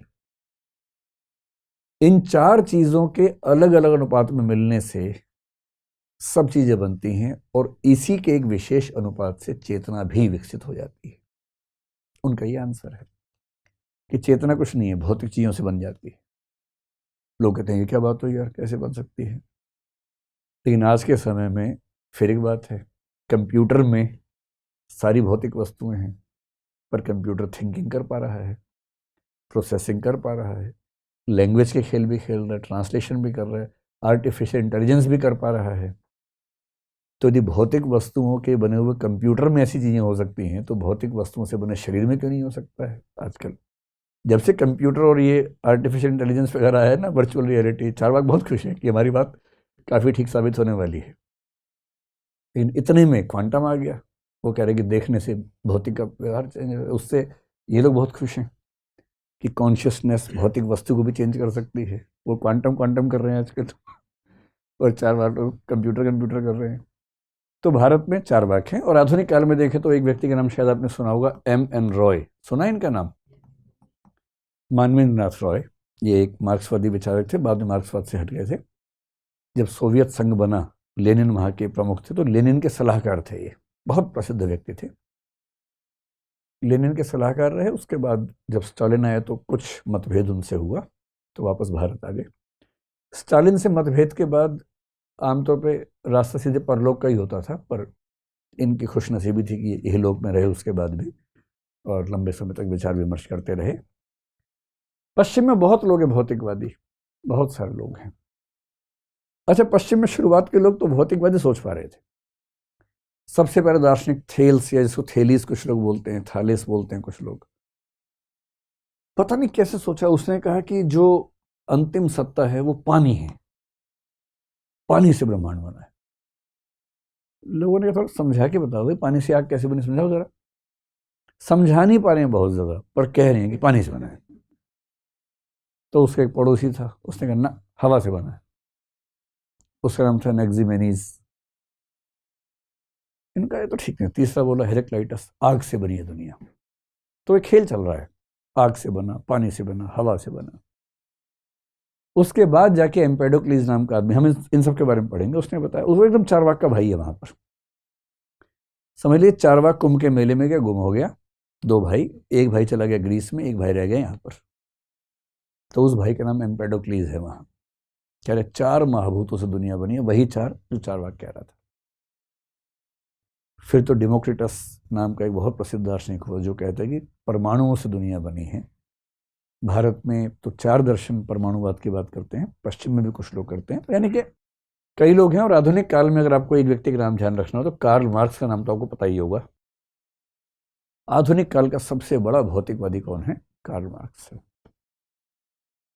जो इनको नहीं मानते वो कहते हैं भाई कॉन्शियसनेस ही अंतिम सत्य है, और जो व्यक्ति माने कॉन्शियसनेस, उसकी विचारधारा को बोलते हैं आइडियलिज्म, या कहीं कहीं बोल देते हैं स्पिरिचुअलिज्म।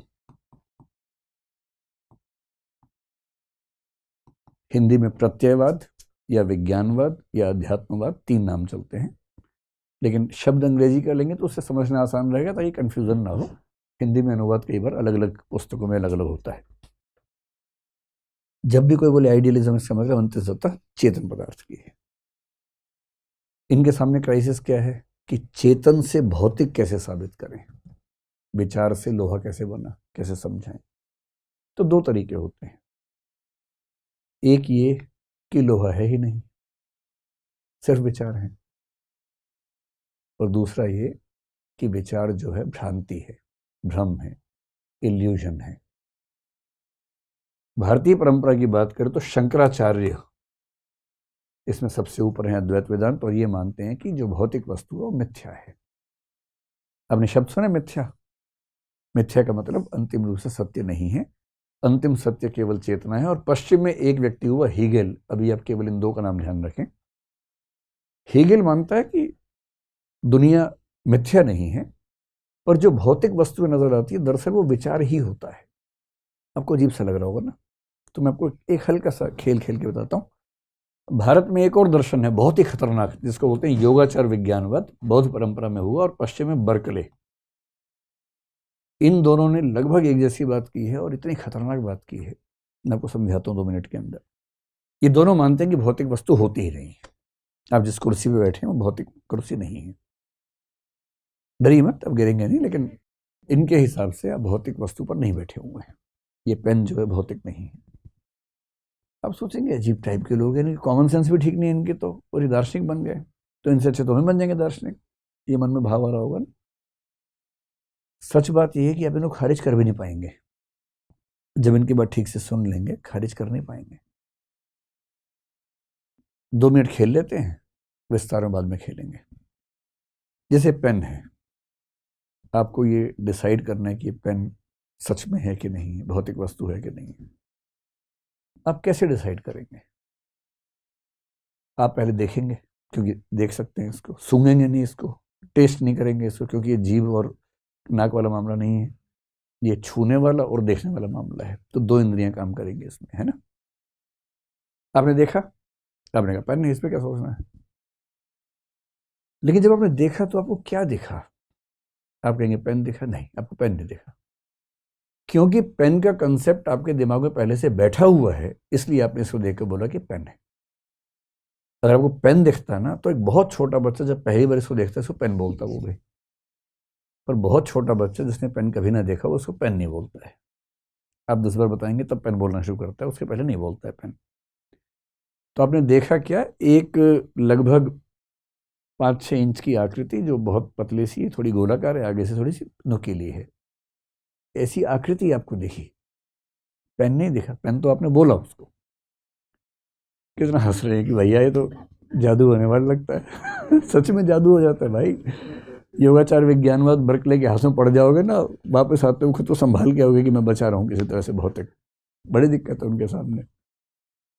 तो आपने जो देखा, एक काली आकृति देखी, फिर आपने छुआ, हो सकता दबाने वाला पेन भी होता, कई बार आपने छू के ऐसे ऐसे किया, पर क्योंकि आपको पहले से पता है कि ऐसे दबाने वाली चीज पेन होती है, इसलिए आपने पेन बोल दिया, वरना आप नहीं बोल पाते। वरना आप क्या बोलते? कुछ है जो कठोर है और गोलाकार है, इतनी लंबाई है और चुभने वाला नहीं है, बहुत सॉफ्ट भी नहीं है कि दब जाए, कठोर सा कुछ है।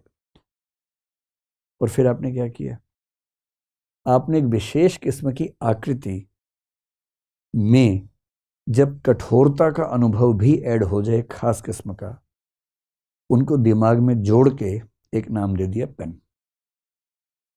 और जब जब वो अनुभव मैच होने लगे, आप बोलने लगे मेरे हाथ में पेन है। इतना ही खेल है। आपको लग रहा है गलत जगह आ गए भाई, ये तो लगता है कुछ गड़बड़ करेगा, मदारी वाली फीलिंग आ रही है आप लोगों को कि, है ना। लेकिन दरअसल आप देखें, ये दर्शन में बहुत बड़ी समस्या है। और कांट, जो कि मेरी नज़र में सबसे महान दार्शनिक हुआ, उसने अंत में कहा कि जगत में वस्तुएं हैं नहीं हैं, कैसी हैं, हम जान ही नहीं सकते, क्योंकि हमारी जो रेंज है वो केवल उन अनुभवों तक है जो हमारे पास आ रहे हैं। अनुभव क्या आ रहा है? कठोरता, काला, इतना ही अनुभव है। उसके बियॉन्ड चीजें हैं या नहीं हैं, तो ऐसी ही है या नहीं, हम दावा नहीं कर सकते। पर उसने कहा कि जो हम जान रहे हैं वो फिनोमेना है, जो हम सबको दिख रहा है पेन। जो नहीं जान पा रहे वो नोमेना है, जो वास्तविक वस्तु, उसको हम जान ही नहीं सकते हैं। अब जो इस लेवल पर चला जाता है, वो कहता है कि भौतिक वस्तु थोड़ा ना मिले, हमें 2 तरह के अनुभव मिले, और अनुभव जो मिले वो चेतना को मिले, विचार के रूप में मिले। तो विचारों की दुनिया है। कुछ विचार 2 इंद्रियों से ज्ञात हो रहे हैं, कुछ विचार 3 से ज्ञात हो रहे हैं, कुछ 1 से ज्ञात हो रहे हैं। कुछ कुछ ऐसा खेल समझ लीजिए। अगर आपको इंटरेस्ट होगा तो इसको आगे बढ़ेंगे, वरना ज़्यादा लोड मत लीजिए। शंकर ने कहा कि अंतिम सत्ता ब्रह्म की है और ये जगत मिथ्या है। हीगल ने कहा कि ब्रह्म ही समझ लीजिए, जगत में मिथ्या नहीं है, विचारों के रूप में है। ये एग्जाम्पल मैं कई बार आपको देता हूँ। कल्पना कीजिए कि आप सो रहे हैं, सपना देख रहे हैं। सपना देखते होंगे ना आजकल तो, ठीक है, इस उम्र में देखते हैं ज़्यादा, हर उम्र में देखते हैं, नेचर चेंज हो जाती है। तो आपने सपने में मान लीजिए कुछ देखा कि आप खेल रहे हैं, 4-5 दोस्त आपके साथ हैं, या कहीं पार्टी में बैठे हैं और वहाँ किसी रेस्टोरेंट में पार्टी चल रही है और बड़ा मज़ा आ रहा है। बहुत सारा भोजन और पेय पदार्थ आपके सामने रखे हुए हैं। सब लोग मतलब चीयर्स कर रहे हैं, किसी का बर्थडे है, फिर उसको सेलिब्रेट किया गया, उसको पीटा गया, और उसके बाद सब लोगों ने कुछ कुछ खाने और पीने की वस्तुओं का सेवन किया सपने में। अब आपको ये बताना है कि आपके सपने में आप भी हैं, बाकी लोग भी हैं। आपके सपने में जो आपका दोस्त है वो भौतिक है या चेतन है? बहुत इंटरेस्टिंग बात है। आपको सपने में लग रहा है कि वो रियल है एकदम, पर आपके सपने में जो आपका दोस्त है वो भौतिक है या चेतन है? वो तो आइडिया है, केवल चेतन है। और जो पी रहे थे वो भी चेतन है। और जो खा रहे थे, समोसा हो या चिकन हो, जो भी आप खाते हैं, वो क्या है? तो आपने चेतन समोसा खाया बेसिकली, और चेतन कैंपा कोला पिया आपने बेसिकली। और आपके दोस्त जो कि जीते जागते मनुष्य हैं, वो सपने में चेतन थे आपके। और वो जो चेतन दोस्त है, दोस्त नंबर 1 और दोस्त नंबर 2, वो एक दूसरे के लिए क्या है? वो भी चेतन है, वो आपकी चेतना के हिस्से हैं, लेकिन लग रहे हैं भौतिक। सपने में आपको एकदम लग रहा है कि भौतिक है, सब है सारा चेतन। तो हेगेल जो कहना चाह रहा है वो ये है कि समझ लो ऊपर वाला सपना देख रहा है और उस सपने में हम सब हैं। Next level. और जितना आप नाच रहे हैं ना, उसकी चेतना में नाच रहे हैं, जैसे आपके सपने में दोस्त नाच रहे थे। हम सब क्या है, समझ गए? हो सकता है कि हम भगवान के सपने में आने वाले विचार मात्र हों। जैसे मेरे सपने में मेरे दोस्त आते हैं, बहुत सारी भौतिक वस्तुएं आती हैं, पर उस समय वो चेतन है सर। पर सपने में जितने लोग हैं उनको लग रहा है कि भौतिक है। वो पी भी रहे हैं, खा भी रहे हैं, नाच भी रहे हैं, म्यूजिक भी चला रहे हैं, और सुबह उठ के पता लगता सपना था, सब कुछ केवल कॉन्शियसनेस थी। ठीक ठाक संभावना है। और क्वांटम फिजिक्स का संकेत भी खतरनाक है कि देखने से प्रकाश चेंज हो रहा है, देखने से फोटॉन्स बन जाते हैं। और अगर ऐसा है तो भगवान के देखने से तो पता नहीं क्या क्या हो जाएगा फिर तो मैं केवल हिंट कर रहा हूं कि जो स्पिरिचुअलिज्म के लोग हैं, आइडियलिज्म के लोग हैं, इस तरह से इस ब्रह्मांड की व्याख्या करते हैं। फिर आप उनसे पूछेंगे विचार से लोहा कैसे बनेगा, कहेंगे सपना देख लो, सपने में लोहा ले आओ। जो सपने में लोहा है विचार ही तो है। और आप रट रहे थे पूरी एलिमेंट्स की लिस्ट, 118 एलिमेंट्स रटे हुए थे आपने, सबके आइसोटॉप्स रट लिए थे, किसके प्रोटॉन्स का नंबर क्या वो भी रटा हुआ था। पता लगा वो सब विचार निकले फाइनली। तो फिलॉसफी में एक पक्ष ये भी होता है। कुछ लोगों का माथा हो गया खराब, उनका इस चक्कर में पड़ना ही नहीं है। उन्होंने एक विचार दिया जिसको बोलते हैं न्यूट्रलिज्म या तटस्थवाद। इसमें आप फिलहाल एक व्यक्ति के नाम याद रखिए, स्पिनोजा। हालांकि विलियम जेम्स, बर्टन रसेल, ये सब लोग भी, भारत में इस विचार का समर्थन नहीं हुआ है, इसलिए आपको इंडियन फिलोसफर इसमें नजर नहीं आएगा। स्पिनोजा हैं जो 18वीं सेंचुरी के आसपास के व्यक्ति हैं, बहुत प्रसिद्ध व्यक्ति हैं। और बर्टन रसेल और विलियम जेम्स ये 20वीं सेंचुरी की शुरुआत के लोग हैं। जेम्स अमेरिका में, रसेल इंग्लैंड में थे। स्पिनोजा का पक्ष समझिए, 1 मिनट में समझ में आ जाएगा। वो कह रहे हैं कि देखो जो परम तत्व है, भगवान है ना, उसमें अनंत गुण हैं। अच्छा, इस बात को समझने के लिए एक अच्छी सी कल्पना करते हैं। हमारे पास 5 इंद्रियां हैं, और मैंने कई मूर्खों को कहते सुना कि भगवान नहीं है क्योंकि भगवान दिखता नहीं है। ये मूर्खता का एक लक्षण है। मतलब अगर आप भगवान का दावा करते हैं तो भी मूर्खता का लक्षण है, उसके नहीं होने का दावा करते तो भी वैसा लक्षण है। कहने का तर्क दे रहे हैं भगवान दिखता नहीं है इसलिए भगवान नहीं है। अरे भगवान अगर होगा और मजे लेना चाहिए आपके, तो ऐसा कर सकता है कि आपको ऐसा बनाए कि 5 इंद्रियां दे, और छठी इंद्री जिससे वो ज्ञात होता है वो ना दे आपको, और आप ऐसे ऐसे घूम रहे हैं कि भगवान नहीं, भगवान नहीं। कल्पना कीजिए, एक शहर के बारे में सुना मैंने, जब बचपन में कहानियां सुनता था, आपने भी सुनी होगी, कि एक देखने वाला आदमी अंधों के शहर में चला गया है। आपने सुनी है कहानी? हमारे स्कूल में थी ये कहानी, मुझे इसका कहानी का नाम ध्यान नहीं है, मैं आपको समझाता हूँ। एक आदमी है, उसकी आंखें ठीक आदमी है, एकदम स्वस्थ आदमी है, गलती से एक जगह चला गया जहां कोई नहीं देख सकता है। कोई ऐसी प्रॉब्लम हुई होगी, कोई पेंडेमिक हुई होगी, वहां एपिडेमिक हुई होगी, उसके बाद से कोई देख ही नहीं सकता है। और एज्यूम कीजिए कि 10,000 साल से उस परंपरा में किसी ने देखा ही नहीं, तो वो लोग ये भूल भी गए कि कोई देखता था हमारे यहाँ। उनको देखना पता ही नहीं क्या होता है, और ये आदमी चला गया। अच्छा, वो देख नहीं पा रहे तो उनकी बाकी इंद्रियां ज़्यादा स्ट्रांग हो गई हैं, तो वो उससे सारा काम चला लेते हैं। भाई कितने जीव हैं जो नहीं देख पाते हैं, 3 इंद्रियों वाले जीव, 2 इंद्रियों वाले जीव काम चलाते हैं वो भी अपना। इससे क्या फर्क पड़ता है, हम देख पाते हैं। तो 5 इंद्रियों वाले जीव कौन है? मनुष्य है, जैसे गधा है, कुत्ता है, घोड़ा है, ये सब तुलना मत कीजिए, लेकिन हाँ, हम कुछ ही जीव हैं जो 5 इंद्रियों वाले हैं, हम उस कैटेगरी में सबसे समझदार जीव माने जाते हैं, ठीक है। अब एज्यूम कीजिए कि आप एक ऐसी सभ्यता में गए जहाँ कोई देख नहीं सकता। अब वो आदमी गया, मैंने कहानी स्कूल में पढ़ी थी, स्कूल मतलब सिलेबस में थी हमारे। अब वो आदमी वहाँ गया, कुछ लोगों ने उसको पकड़ लिया कि कोई विदेशी आ गया है। उसने पूछा, आप लोग देख नहीं पाते? वो आपस में क्या बात करें कि ये कुछ ऊल जरूर बोलता है। कह रहे देख नहीं पाते, ये क्या होता है? अरेस्ट करो, उसको लेके चलो।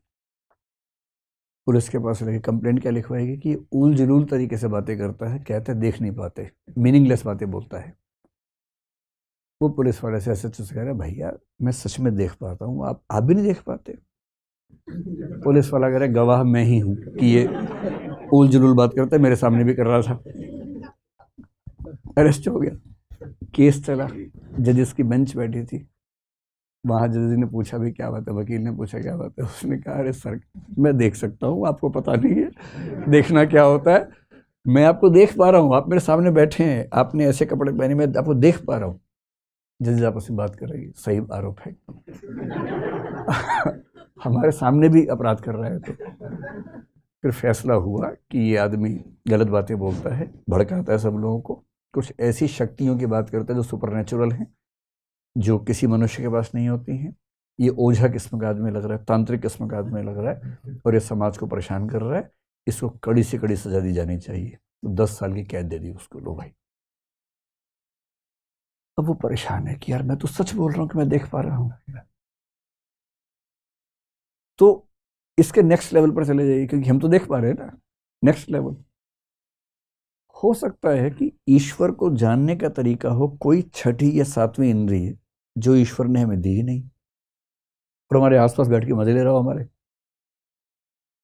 जैसे कोई व्यक्ति अगर नहीं देख पा रहा, वो बेचारा ऐसे अनुमान कर रहा है, और कोई उसको परेशान कर रहा है, उसके पीछे पीछे घूम रहा है, वो ऐसे ट्राई कर रहा, नहीं पकड़ पा रहा उसको, या तो पीछे पीछे घूम रहा है। ये भी तो हो सकता है ईश्वर हमारे पीछे पीछे मजे ले रहा हो हमारे, क्योंकि उसने हमें वो शक्ति दी ही नहीं जिससे हम उसको जान सकें। बाकी शक्तियां दी कि लो मजे लो आपस में, लेकिन मुझे नहीं जान सकते भाई, अपने आप को जानने लायक नहीं दूंगा, बाकी तुम सब जानो, ऐश करो। और इसलिए एक शायर ने बड़ा अच्छा शेर लिखा, सलीका ही नहीं शायद उन्हें महसूस करने का, सलीका ही नहीं शायद उन्हें महसूस करने का, जो कहते हैं खुदा है तो नजर आना जरूरी है। क्यों जरूरी नजर आना भाई? बिना नजर आए भी तो हो सकता है, ऐसी 1000 चीजें जो नजर नहीं आती तब भी हो सकती हैं। इसलिए स्पिनोजा की बात समझनी है तो एज्यूम कीजिए कि ईश्वर है जिसके पास हजारों लाखों असंख्य गुण हैं, और उसने सिचुएशन क्रिएट कर दी कि मनुष्य और बाकी प्राणी मेरे 2 ही गुण देख पाएंगे, और उनमें से एक गुण का नाम होगा मैटर, एक गुण का नाम होगा कॉन्शियसनेस। बाकी मेरे गुण जानने की शक्ति मैं इनको दूंगा नहीं मूर्खों को। और आप इन 2 को पकड़ पकड़ के नाच रहे हैं कि जड़ है कि चेतन है, चेतन है कि जड़ है, और ईश्वर मजे ले रहा है कि 500 और हैं, वो तो बताया ही नहीं मैंने तुम्हें अभी, वो तो बताया ही नहीं। इसलिए स्पिनोजा कह रहा है कि अंतिम तत्व जो है वो न्यूट्रल है, वो ना जड़ है ना चेतन है। हमारी लिमिटेशन है कि हम उस न्यूट्रल की केवल 2 पावर्स को देख पा रहे हैं, मैटर और कॉन्शियसनेस को। इससे अंतिम सत्य मैटीरियल या कॉन्शियस हो जाए ऐसी बाध्यता नहीं है, ऐसी कंपल्शन नहीं है। अब कितना गहरा दर्शन है, स्पिनोजा बहुत गहरे दार्शनिक है, बहुत ही गहरा दार्शनिक है। और स्पिनोजा दुनिया के उन लोगों में है जो नियतिवाद को मानते हैं, डिटर्मिनिज्म, जिसका मतलब जो कुछ भी हो रहा है वो हम नहीं कर रहे, वो वहां से डिसाइडेड है। और उससे लोगों ने कहा कि इससे तो दुनिया चलेगी नहीं, बोले ना चले, सच तो सच ही रहेगा। अब दुनिया चलाने के लिए झूठ बोल दूंगे थोड़ा ना होगा, सच में ऐसा है। Everything is pre destined, pre determined. आप में से जो लोग ऐसे ऐसे कर रहे हैं ना, बहुत बढ़िया, हाँ, गर्दन भी आप नहीं हिला रहे हैं, ये भी ऊपर से हिलाई जा रही है। हम सब कठपुतली हैं, तार किसी और के हाथ में वो तार हिलाता है, और सामने के लोग समझ रहे हैं कि आप हिल रहे हैं। कुछ नहीं, ये हाथ भी ऐसे नहीं हिल रहा है, तार से हिल रहा है। डिटर्मिनिज्म जो परफेक्ट डिटर्मिनिज्म होता है बहुत कम लोगों ने माना, जिनमें से एक व्यक्ति स्पिनोजा है। कभी इनका जिक्र होगा तो इसको पढ़ेंगे। अंतिम वही है ड्यूअलिज्म। ये वो लोग हैं जो बोलते हैं नहीं भाई हम तो दोनों को मान लेते हैं, बात खत्म करो, मैटर भी है कॉन्शियसनेस भी है। जैसे सांख्य दर्शन मैंने जिक्र किया, थोड़ा सा रामानुज, पश्चिम में प्लेटो और अरस्तु भी लगभग ड्यूअलिज्म को मान लेते हैं, और डेकार्ट मैंने बताया था ना अभी आपको, जो फंस गया था बेचारा, अंत में वो भी नहीं मानता, कहानी बनाता है, ईश्वर को ले आता है, लेकिन जब तक ईश्वर ना आए तब तक वो ड्यूअलिस्ट रहता है।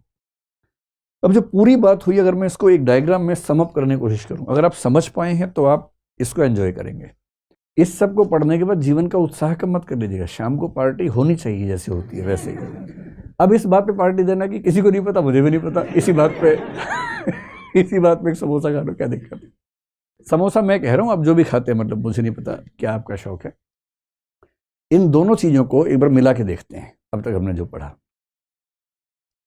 मैंने कहा था कि संख्या के हिसाब से 3 विचार हैं। पहला क्या है, लिखने के बाद बोला तो क्या बोला, पहला क्या है, मोनिज्म है। मोनिज्म को हिंदी में क्या बोलेंगे, एकवाद बोल देंगे, जिसका मतलब सिंपल सा है कि अंतिम जो सत्य है या सत्ता है एक है, बस। ठीक, एकवाद से आगे बढ़ेंगे तो क्या हो जाएगा, ड्यूअलिज्म, और इसको हिंदी में बोलते हैं द्वैतवाद। तीसरा क्या हो जाएगा,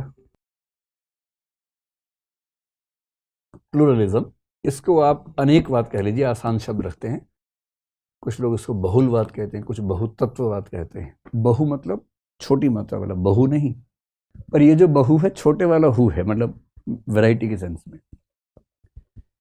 तो 3 रास्ते हैं, अंतिम सत्ता एक है, 2 हैं, बहुत सारी हैं, कितना सिंपल है। ठीक है, अब जो मानता है कि एक है उसके पास क्या रास्ता है, या तो मान ले मेटीरियल है, या वो आइडियलिस्ट हो जाएगा। आइडियलिज्म का मतलब क्या होगा, चेतना है। या वो मान लेगा कि न्यूट्रल है। क्या मैं आपको 3 शब्द समझा पाऊंगा, बताइए।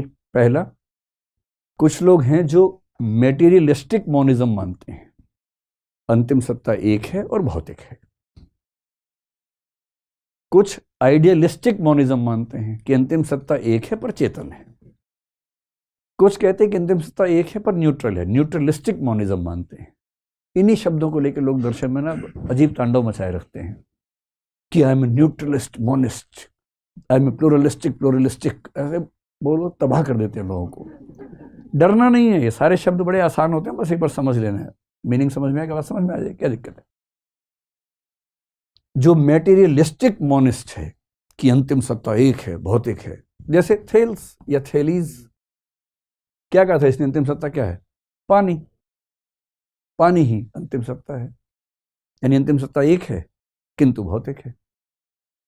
जो कहे अंतिम सत्ता एक है किंतु चेतन है, शंकराचार्य को ले आइए, ब्रह्म या हीगल एब्सोल्यूट आइडिया बोलता है, एक है, चेतन है। एक है, न्यूट्रल है, स्पिनोजा।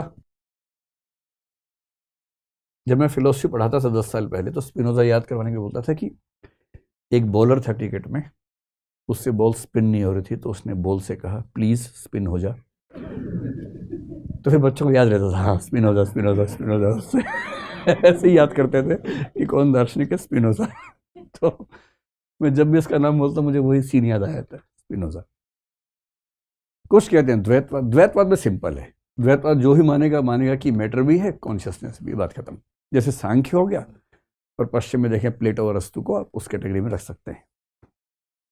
अब प्लुरलिज्म मानने वाले क्या करेंगे, बहुत सारी सत्ताएं हैं, इनके पास क्या क्या ऑप्शंस हैं। एक, बहुत सारी सत्ताएं हैं किंतु सारी मटेरियल हैं, तो प्लुरलिस्टिक मटेरियलिज्म या मटेरियलिस्टिक प्लुरलिज्म कह देंगे। बहुत सारी सत्ताएं हैं किंतु सारी कॉन्शियस हैं। बहुत सारी सत्ताएं हैं किंतु सारी न्यूट्रल हैं। बहुत सारी सत्ताएं हैं और उनमें से कुछ मैटर हैं, कुछ कॉन्शियस हैं। 4 ऑप्शंस बनते हैं। जो आदमी कहे कि बहुत सारी सत्ताएं हैं किंतु सारी की सारी मटेरियल हैं, इनमें चारवाक को रख लीजिए। चारवाक आपको बहुत पसंद है ना, तो मैंने उसको रख दिया यहाँ पर।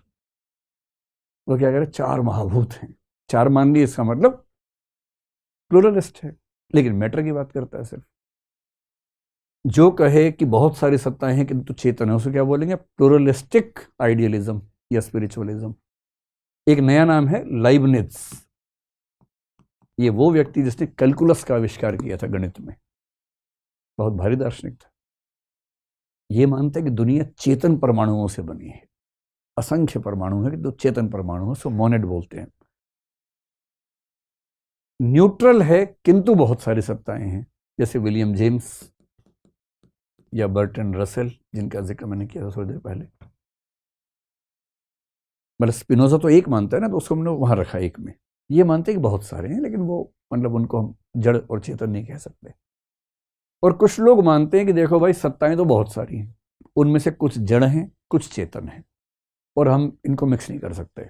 ये भारत के लगभग सब दार्शनिक इस धारा पर चलते हैं, चाहे वो जैन दर्शन हो, चाहे बुद्धिज्म हो, चाहे न्याय वैशेषिक हो, चाहे मीमांसा हो, ये सब इसको मानते हैं। सांख्य छोड़ दीजिए, योग छोड़ दीजिए, वेदांत छोड़ दीजिए, क्योंकि सांख्य और योग द्वैतवाद में आएंगे, वेदांत यहाँ आ जाएगा।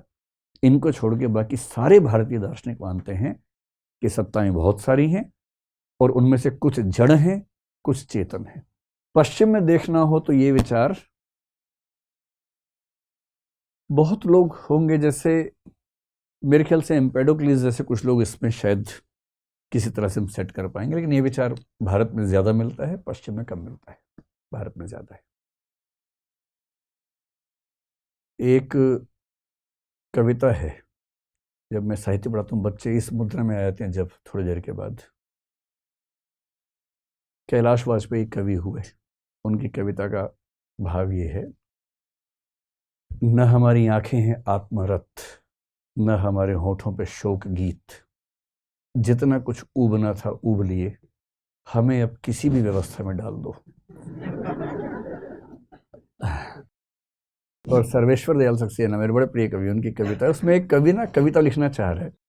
कविता लिखना चाहने से नहीं आती कविता, कुछ लोग बोलते हैं कि वो डिवाइन रिविलेशन होता है, आमद बोलते हैं कि आमद आएगी ऊपर से तो कविता लिखी जाएगी, अब चाह के नहीं लिख सकते। तो एक कवि है, कसम खा के बैठे कि लिख के ही मानूंगा, और कविता की कॉपी बनाई है। कविता सोचिए, कोई नाम कविता की कॉपी बना के लिख के बैठे कि 8 बजे आज कविता का उत्पादन करना ही करना है। सोचता रहा पर कुछ सूझा ही नहीं, और उस कविता, इसी पे कविता लिखी है, कविता लिखने पे कविता लिखी। इसका भाव है, लिपटा रजाई में, सर्दियां आजकल जैसी, लिपटा रजाई में,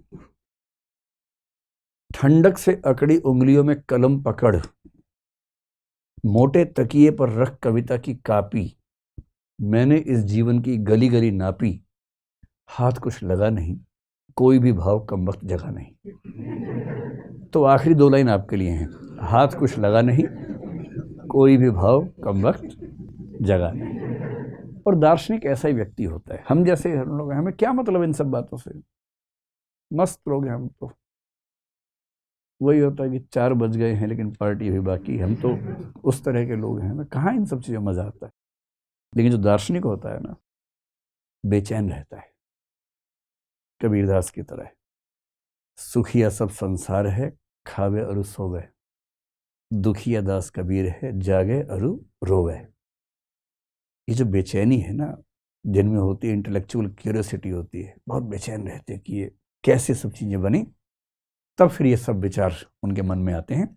बहरहाल मेरा ख्याल है कि आप लोग मोटे तौर पर सब बातें समझ गए होंगे, और बहुत दर्दनाक अनुभव आपका आज का नहीं रहा होगा।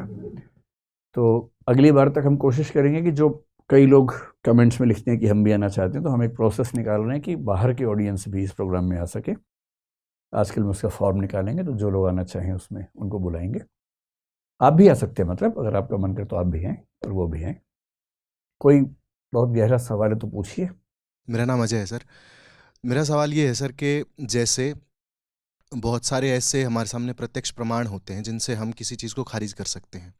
जैसे ये कहा जाता है कि रीबर्थ का जो कंसेप्ट है वो इंडियन है, इंडियन ओरिजिन का है, लेकिन स्वीडनबर्ग नाम के इमैनुअल स्वीडनबर्ग एक आदमी हुए, उन्होंने किताब लिखी हेवन एंड हेल। तो उन्होंने ये साबित कर दिया कि उनके पास कुछ ऐसी सुपरनैचुरल पावर्स हैं जो भी हैं कि ये चीज़ें होती हैं। तो हम क्या उन चीज़ों को खारिज नहीं कर सकते जो सिद्ध हो चुकी हैं प्रत्यक्षतः? तो क्या हम वही परसीव करते हैं जो हम बिलीव करते हैं, या इसका दूसरा पहलू ये कि बुद्ध ने अपनी सारी साधना सनातनी की, लेकिन जब उनको ज्ञान प्राप्त हुआ तो उन्होंने एक नया धर्म बनाया, बुद्धिज़्म। तो क्या बुद्ध ने वो बिलीव नहीं किया जो उन्होंने परसीव किया? तो कौन सी चीज़ होती है सर, जो हम बिलीव करते हैं वो परसीव करते हैं, जो परसीव करते हैं वही बिलीव करते हैं? दोनों बातें हैं भाई। कई बार हम जो देखते हैं उस पर विश्वास करते हैं, लेकिन एक समय के बाद हम वही देखते हैं जो हमारे विश्वास के अनुकूल होता है, क्योंकि हमारे देखने का नज़रिया भी वैसा बन जाता है, फिर हमें वही चीज़ें नज़र आने लगती हैं जो हम देखना चाहते हैं। लेकिन जो पहला सवाल आपका है ना, जहाँ तक परसेप्शन की लिमिट्स की बात है, अगर हम कहें कि जो दिखता है वही अंतिम सत्य है, जो जैसे चारवाक ने कहा, चारवाक इससे फंस भी जाते हैं। जो दिखता है अगर वो अंतिम सत्य है, क्योंकि चारवाक बाकी कोई प्रमाण मानते ही नहीं, वो केवल प्रत्यक्ष को प्रमाण मानते हैं। आप ये बताएं कि प्रत्यक्ष के हिसाब से पृथ्वी गोल दिखती है, चपटे दिखती है? चपटे दिखती है। पृथ्वी चक्कर काट रही है या सूर्य चक्कर काट रहा है? सूर्य काट रहा है। अगर आप किसी जादूगर के चक्कर में पड़ गए, मैंने कई बार जादूगरों से मतलब मुलाकात तो ज़्यादा नहीं, लेकिन देखा, कोई शो देखा। एक बार तो मैं अड़ गया कि इसके पोल खोल के रहूंगा। सोचिए, एकदम ज़मीन पे बैठा है, चादर बिछा रखी है और चादर के नीचे कुछ नहीं है, एकदम ज़मीन है, उस पर चादर बिछाई मेरे सामने। फिर उसने कुछ हाथ डाला अंदर, अंदर से कबूतर निकाल दिया और मैं आंखें फाड़ फाड़ के देख रहा था, पलक भी नहीं झपका रहा था कि इसको पकड़ लूंगा आज मैं किसी तरह से। अच्छा, वो भी देख रहा था इस भाव को मेरे। उसने कबूतर निकाला, बोला आप चौंक गए? मैंने कहा हाँ चौंक गया। फिर मेरे मजे लेने के लिए 5 और निकाल लिए कबूतर उसने उसी के अंदर से। अब मैं जानता हूं कि ये ट्रिक है, पर मेरी आंखें, मेरी प्रत्यक्ष क्षमताएं पकड़ नहीं पा रही हैं, क्योंकि प्रत्यक्ष क्षमताएं भी तो सीमित होती है ना। आप कोई जादू देखेंगे, नहीं पकड़ पाएंगे आप भी। तो प्रत्यक्ष को अंतिम प्रमाण मानने में खतरा सिर्फ ये है कि प्रत्यक्ष करने वाला कितना जागरूक है, कितनी ट्रिक्स समझ पाता है। जितने जादूगर हैं सब ट्रिक्स करते हैं, पर हम नहीं पकड़ पाते हैं। मेंटलिज्म आजकल एक नया खेल है। ऐसे लोग मिलेंगे, वो आपका पासवर्ड या आपके दिमाग में क्या चल रहा है बोल के बता देंगे, स्पेलिंग बता देंगे। ये ट्रिक है। वो आपकी आंखों के झपकने के भाव से, चेहरे के मूवमेंट से इतनी रिसर्च कर चुके हैं कि हर चेहरे के मूवमेंट के लिए एक लेटर या एक नंबर उन्होंने डिकोड कर रखा है, उससे पहचान जाएंगे। तो प्रत्यक्ष करने की क्षमताएं अलग अलग होती हैं, इसलिए केवल अपने प्रत्यक्ष पे भरोसा मत कीजिए। हमसे समझदार लोगों के प्रत्यक्ष हमसे बेहतर हो सकते हैं, इस पर भी भरोसा होना चाहिए। बाकी जो पुनर्जन्म की बात है, वो जब पुनर्जन्म पे बात करेंगे तो देखेंगे। इसमें सुपर नेचुरल पावर्स की बात तो एक जगह है, लेकिन ऐसे और भी बहुत सारे प्रमाण हैं जो संकेत करते हैं कि ऐसा कुछ हो सकता है। ध्यान रखो, जब हम कहते हैं पुनर्जन्म हो सकता है, इसका मतलब ये बिल्कुल नहीं है कि आत्मा ही पुनर्जन्म हो रहा होगा। पुनर्जन्म के सारे एक्सपेरिमेंट्स जो साबित कर रहे हैं, केवल एक बात साबित कर रहे हैं कि इस छोटे से बच्चे को कुछ ऐसी जानकारियां पता हैं जो आज से कुछ साल पहले एक मरे हुए व्यक्ति के पास थी, किसी और के पास थी नहीं। प्रश्न केवल इतना है कि वो इंफॉर्मेशन इसके पास कहां से आई, और वो इंफॉर्मेशन इसके पास आने के बहुत सारे विकल्पों में से एक है कि पुनर्जन्म हुआ हो। ये भी तो हो सकता है कि एंटेंगलमेंट हो, इंफॉर्मेशन पहुंच गई हो। तो पुनर्जन्म एक हाइपोथेसिस है कि ये इंफॉर्मेशन जो किसी और तरीके से नहीं पहुंच सकती है, शायद इस तरीके से पहुंची हो। बात करेंगे, इससे बहुत सारे एक्सपेरिमेंट्स हुए पुनर्जन्म पे, उनकी बात करेंगे। सर, मेरा नाम शक्ति है और मेरा प्रश्न ये है सर, जैसे हमने इतने सारे पढ़े, फिलोसफर पढ़े, समझे, तो इसमें सर शरीर को हम जड़ मान रहे हैं और मन को चेतन। हाँ। तो किस फिलॉसफी को हम पढ़ें? मैं पढ़ने के संदर्भ में जानना चाह रही हूँ कि जिसमें कि हम ये समझ पाएँ कि शरीर और जड़ जो चेतना है उसका बैलेंस क्या है, या इस विषय में अगर हम पढ़ना चाहें किस फिलॉसफर को पढ़ें, क्या मैं चीज़? जो अब तक बता रहा हूँ उसमें ना, शरीर तो शरीर है ही, सर, वो तो भौतिक है ही। जो मन है उसको लेके डाउट है। कुछ लोग मानते हैं कि मन छठी इंद्रिय है और चेतना उससे भी अलग है। आत्मा और मन भारतीय दर्शन में एक नहीं माना गया है, अलग अलग माना गया है। भारतीय दर्शन बहुत बारीक है इस मामले में। पश्चिम में जनरली एक ही वर्ड है माइंड, उसी में सब निपट जाता है।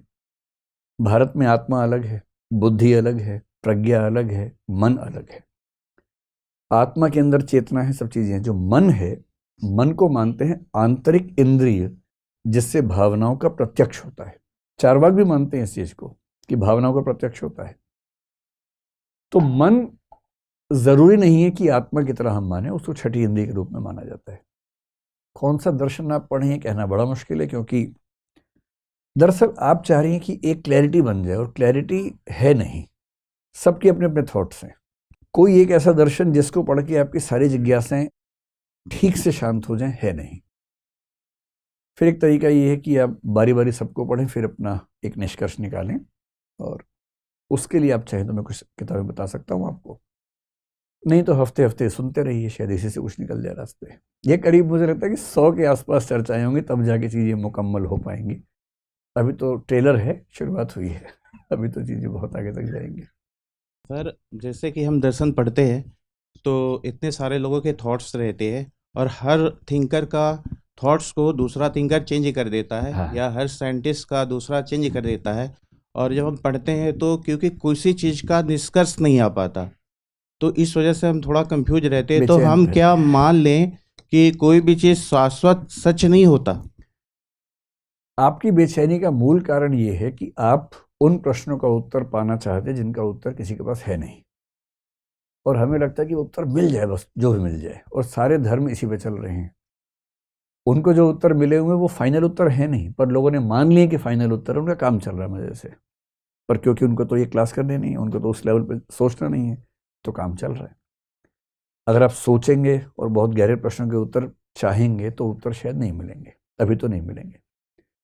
बेसिकली आपको ना अपने थॉट प्रोसेस में थोड़ा सा बदलाव करना पड़ेगा। बहुत मुश्किल होता है, मुझे बड़ा मुश्किल लगता था जब मैं आपकी उम्र में था, मैं बड़ा बेचैन रहता था। दर्शन इसीलिए मैंने लिया भी था कि थोड़ी बेचैनी कम हो जाए, लेकिन उससे बढ़ी जाती है, कम नहीं होती है। आप चाह रहे हैं कि आंसर मिले, आंसर मिल ही नहीं रहा, हर आदमी का आंसर अलग आ रहा है, बेचैनी बढ़ती जा रही है। अब मुझे बेचैनी नहीं होती है, क्योंकि मैं धीरे धीरे अब उस मनस्थिति में आ गया हूं जहां मेरी जिद ही नहीं है कि मुझे फाइनल आंसर मिल जाए।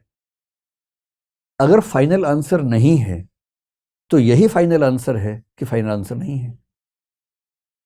तो फाइनल आंसर नहीं है, इसको फाइनल आंसर क्यों नहीं मान सकते? मुझे नहीं पता, इससे बेचैनी है, तो मन में सोचो किसी को भी नहीं पता, और जो प्रॉब्लम सबको है वो प्रॉब्लम है ही नहीं, वो स्थिति है। तो इस जिद से बाहर निकल जाइए कि मुझे सब जान ही लेना है। इस जिद के भरोसे आपको अंधविश्वासी होना पड़ेगा, नहीं तो बेचैन रहेंगे। तो जो चीज किसी को नहीं पता वो मुझे भी नहीं पता, इसलिए मैं सहज और ठीक व्यक्ति हूं, इतना पर्याप्त है।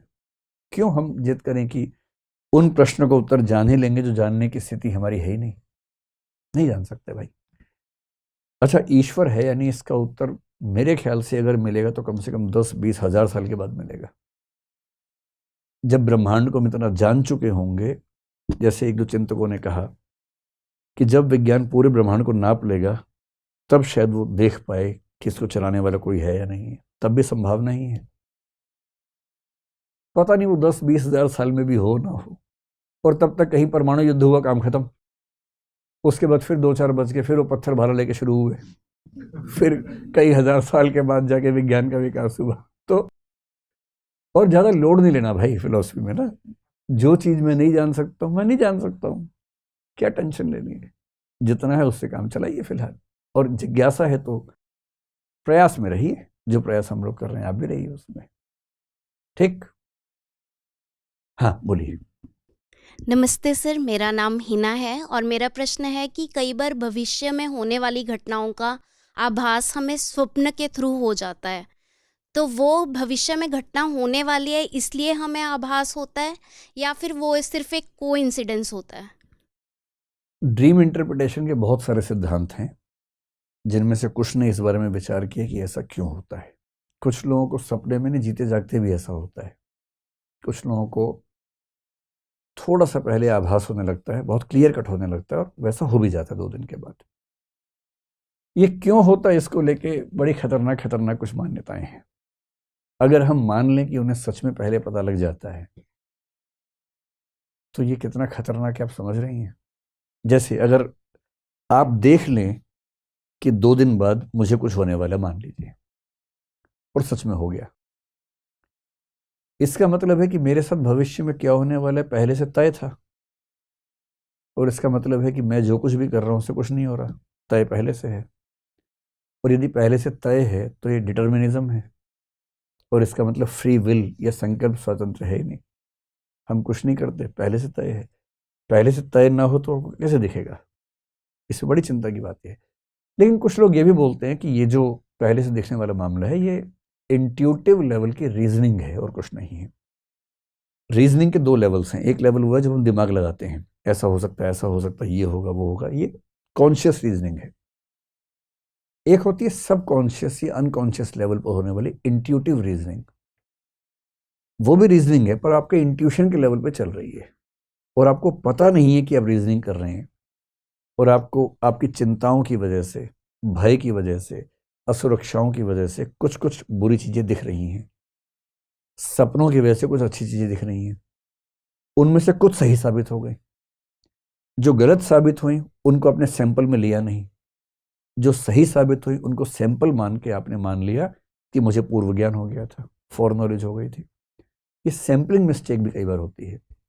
जैसे बिल्ली रास्ता काट गई, कुछ बुरा होगा, 100 का रास्ता काटा बिल्ली ने, बुरा एक के साथ हुआ। 99 के सैंपल को हम काउंट नहीं करेंगे, उस एक को काउंट करेंगे, और इससे ये धारणा और गहरी हो जाएगी कि बिल्ली के रास्ता काटने से दिन खराब हो जाता है। क्योंकि मनुष्य इतना ताकतवर है, अगर बिल्ली उसका दिन खराब कर सकती है तो फिर मनुष्य क्या करेगा उसका सोचिए। क्योंकि हम सैंपलिंग में क्या करते हैं कि कुछ सैंपल्स को ज्यादा वेटेज देते हैं, बहुत सारे सैंपल्स को वेटेज नहीं देते हैं, और ऐसे इंट्यूटिव रीजनिंग होती रहती है। तो ड्रीम की बात किस दिन करेंगे, जब करेंगे तो विस्तार में समझेंगे इसके बारे में। Thank you sir. ठीक है, बैठिए। एक आखिरी सवाल आप पूछ लीजिए। हाँ। सर मेरा नाम प्रबल है सर। एक क्यूरियोसिटी बहुत लंबे समय से सर चल रही है, आज अच्छा मौका है अच्छा, कि सर समाज में 3 तरीके की धारणाएं बनी हुई हैं। पहली धारणा ये है कि जो लॉ ऑफ अट्रैक्शन को मानते हैं, उनका कहना ये है, जैसे स्वामी विवेकानंद को ले लीजिए, लगभग सिमिलरिटी है कि आप जो चीज़ प्राप्त करना चाहते हैं उस पर अधिकांशतः अपना कंसंट्रेशन कर लें, ज़्यादातर उस चीज़ के बारे में सोचें। ये धारणा ये कहती है कि लगभग सोचने से आपको सब प्राप्त हो रहा है, एक मोटा मोटा जो निष्कर्ष निकाला जाए। दूसरी धारणा जो हमारे समाज में लगभग जनरली सब मानते हैं कि कर्म प्रधान है, आप जैसा करेंगे वैसा भरेंगे। तीसरी धारणा ये है कि जो भी आज दुनिया में जो लोग हैं कुछ भी अचीव किए हैं, अगर उनका इंटरव्यू सुना जाए या उनसे व्यक्तिगत, मैंने कई लोगों के इंटरव्यू देखे जो बहुत ज़्यादा सफल हैं आज, उनसे अगर ये पूछा जाए तो वो ये बताते हैं कि जो आज हम हैं वास्तव में हम वो बनना ही नहीं चाहते थे, अच्छा, लेकिन जीवन में हम वो बन गए। तो क्या चीज़ सही है, कर्म प्रधान है या सब किस्मत से होता है या सोचने से ही सब कुछ होता है? सर ये थोड़ा क्लियर कर दीजिए। मतलब आपके सवाल का मसला ये है कि हमारी सफलताएं विफलताएं किस्मत से होती हैं या हमारी मेहनत से, कर्म से होती हैं, या हमारे चाहने से होती हैं। जी। इसका उत्तर देने से पहले एक वाक्य आपको समझाता हूँ। हमारी अधिकांश समस्याओं की वजह हमारा चिंतन का तरीका है, और चिंतन का मूल तरीका क्या है, हम चीज़ों के बीच में अथवा लगा के सोचते हैं जहां और लगा के सोचना चाहिए। इससे बात समझ नहीं आई होगी। अधिकांश, मैं एक किताब में वह पढ़ रहा था आज से करीब 10 साल पहले, आचार्य रामचंद्र शुक्ल, हिंदी में एक बड़े प्रसिद्ध निबंधकार हैं, आलोचक हैं, उनके बारे में किताब थी। एक प्रश्न था, यूपीएससी में खूब आता था, मैं पढ़ाता था, पहले एग्जाम देते हुए परेशान रहता था उस प्रश्न को लेके कि उनके निबंध जो हैं वो मनोवैज्ञानिक हैं या साहित्यिक हैं। इस प्रश्न का उत्तर कई किताबों में देखा, बहुत कंक्रीट नहीं मिलता था, बेचैनी रहती थी कि यार समझ नहीं आ रहा। फिर एक छोटी सी किताब मेरे हाथ में आई, मुश्किल से 50 पेज की होगी। मैंने उसमें वो लेख पढ़ा, और उस लेख में उत्तर तो मिल गया, साथ में एक चीज़ और मिल गई जो मैं आपको यहाँ बताना चाह रहा हूँ। उसमें लिखा था कि समस्या ये है कि जब दो चीज़ें साथ साथ हो सकती हैं, हम ये मान के चल रहे हैं कि चीज़ या तो ये है या वो है। शुक्ल जी के निबंध मनोवैज्ञानिक या साहित्यिक नहीं है, मनोवैज्ञानिक और साहित्यिक है। मुझे लगा कि बताओ यार, इतना भारी पत्थर दिमाग पे रखा हुआ था, पत्थर ही हट गया, और हमेशा के लिए हट गया। उसके बाद से हमारा जीवन केवल कर्म से चलेगा या केवल भाग्य से चलेगा? क्यों भाई, कर्म और भाग्य क्यों नहीं हो सकता? हमारा प्रयास, हमारा इरादा और हमारा भाग्य क्यों नहीं हो सकता? तीनों हो सकते हैं। मैं भाग्यवादी व्यक्ति नहीं हूं, लेकिन अगर आप दर्शन की बहुत गहराई में जाएंगे, ये दर्शन में ना भी जाए, सामान्य जीवन में देखें, तो आपको मानना पड़ेगा कि हम सबके जीवन का बड़ा हिस्सा उन संयोगों पर टिका हुआ है जो हमने पैदा नहीं किए थे। सबसे बड़ा संयोग, आप कौन से परिवार में पैदा हुए, उससे बड़ा संयोग कह सकते हैं कि आप स्वस्थ पैदा हुए या विकलांग पैदा हुए। ये तो आपके हाथ में नहीं है, आपने तय नहीं किया था। अब कोई बच्चा जन्म से ही मान लीजिए नहीं देख पा रहा है, आप उसको बोल रहे हैं कर्म करो, कर्म से कुछ भी हो सकता है, इरादा ठान लो। उसने ठान लिया कि देखना है मुझे, विज्ञान में कोई युक्ति है नहीं, जिंदगी भर प्रयास कर रहा, देखूं, नहीं देख पा रहा, तो इरादे से क्या हो गया, कर्मों से क्या हो गया, पहले ही उसकी स्थिति बंध गई है। तो जो मैं कहना चाह रहा हूं, केवल इरादा पर्याप्त नहीं है, केवल कर्म पर्याप्त नहीं है, संयोग की भूमिका भी है, इसको मानना चाहिए। और संयोग को मान लेने से ना बहुत दुविधाएं कम हो जाती हैं। हाँ, कोशिश करनी चाहिए कि संयोग की भूमिका कम से कम हो, इरादे और कर्म की भूमिका ज्यादा हो। दूसरों की विफलताओं को जज करते हुए ये ध्यान रखना चाहिए कि उसके संयोग भारी पड़े होंगे, वो हमसे छोटा नहीं है। अपनी सफलताओं के बारे में ध्यान रखना चाहिए कि हमारे संयोग भारी पड़ गए, वरना हमें तो 30 मार्का है नहीं। तो आदमी विनम्र रहता है। मतलब मैं तो एक साधारण सफलता के स्तर पे खड़ा व्यक्ति हूँ, कोई बहुत तोप मैंने काम नहीं किया ज़िंदगी में, लेकिन जब मुझसे कोई पूछता है, ऐसा होता है साल में 1-2 बार कोई पूछ लेता है कि आपने ये किया, आपने वो किया, क्या है फार्मूला, मैं उसको पता क्या बोलता हूँ, तुक्का, यही फार्मूला है, तुक्के लगते गए बस। उन तुक्कों में आदमी सोचता है कि मैंने सब कुछ कर दिया है, ऐसा नहीं होता है। बहुत सारे संयोग आपके पक्ष में घटे होते हैं। आप उन संयोगों को जीरो करके सारा श्रेय खुद ले लेना चाहेंगे तो कैसी बात बनेगी। तो सबका कॉम्बिनेशन है भाई। और मैं तो मध्य मार्गी आदमी हूं, मैं मानता हूं कि जीवन बीच में है, कोने में है ही नहीं। तो संयोग, कर्म और इरादा, इनका बैलेंस है, इनके मिक्सिंग से जीवन बनता है, ना कि किसी एक से बनता है। ठीक है, आज यहीं समाप्त करते हैं। और अगली बार अगर आप आएंगे, मुझे उम्मीद कम है, लेकिन अगर आप आते हैं अगली बार भी कफन हाथ में लेके, सर पे बांध के, तो फिर कुछ और सवाल करेंगे। ठीक है, चलिए, धन्यवाद।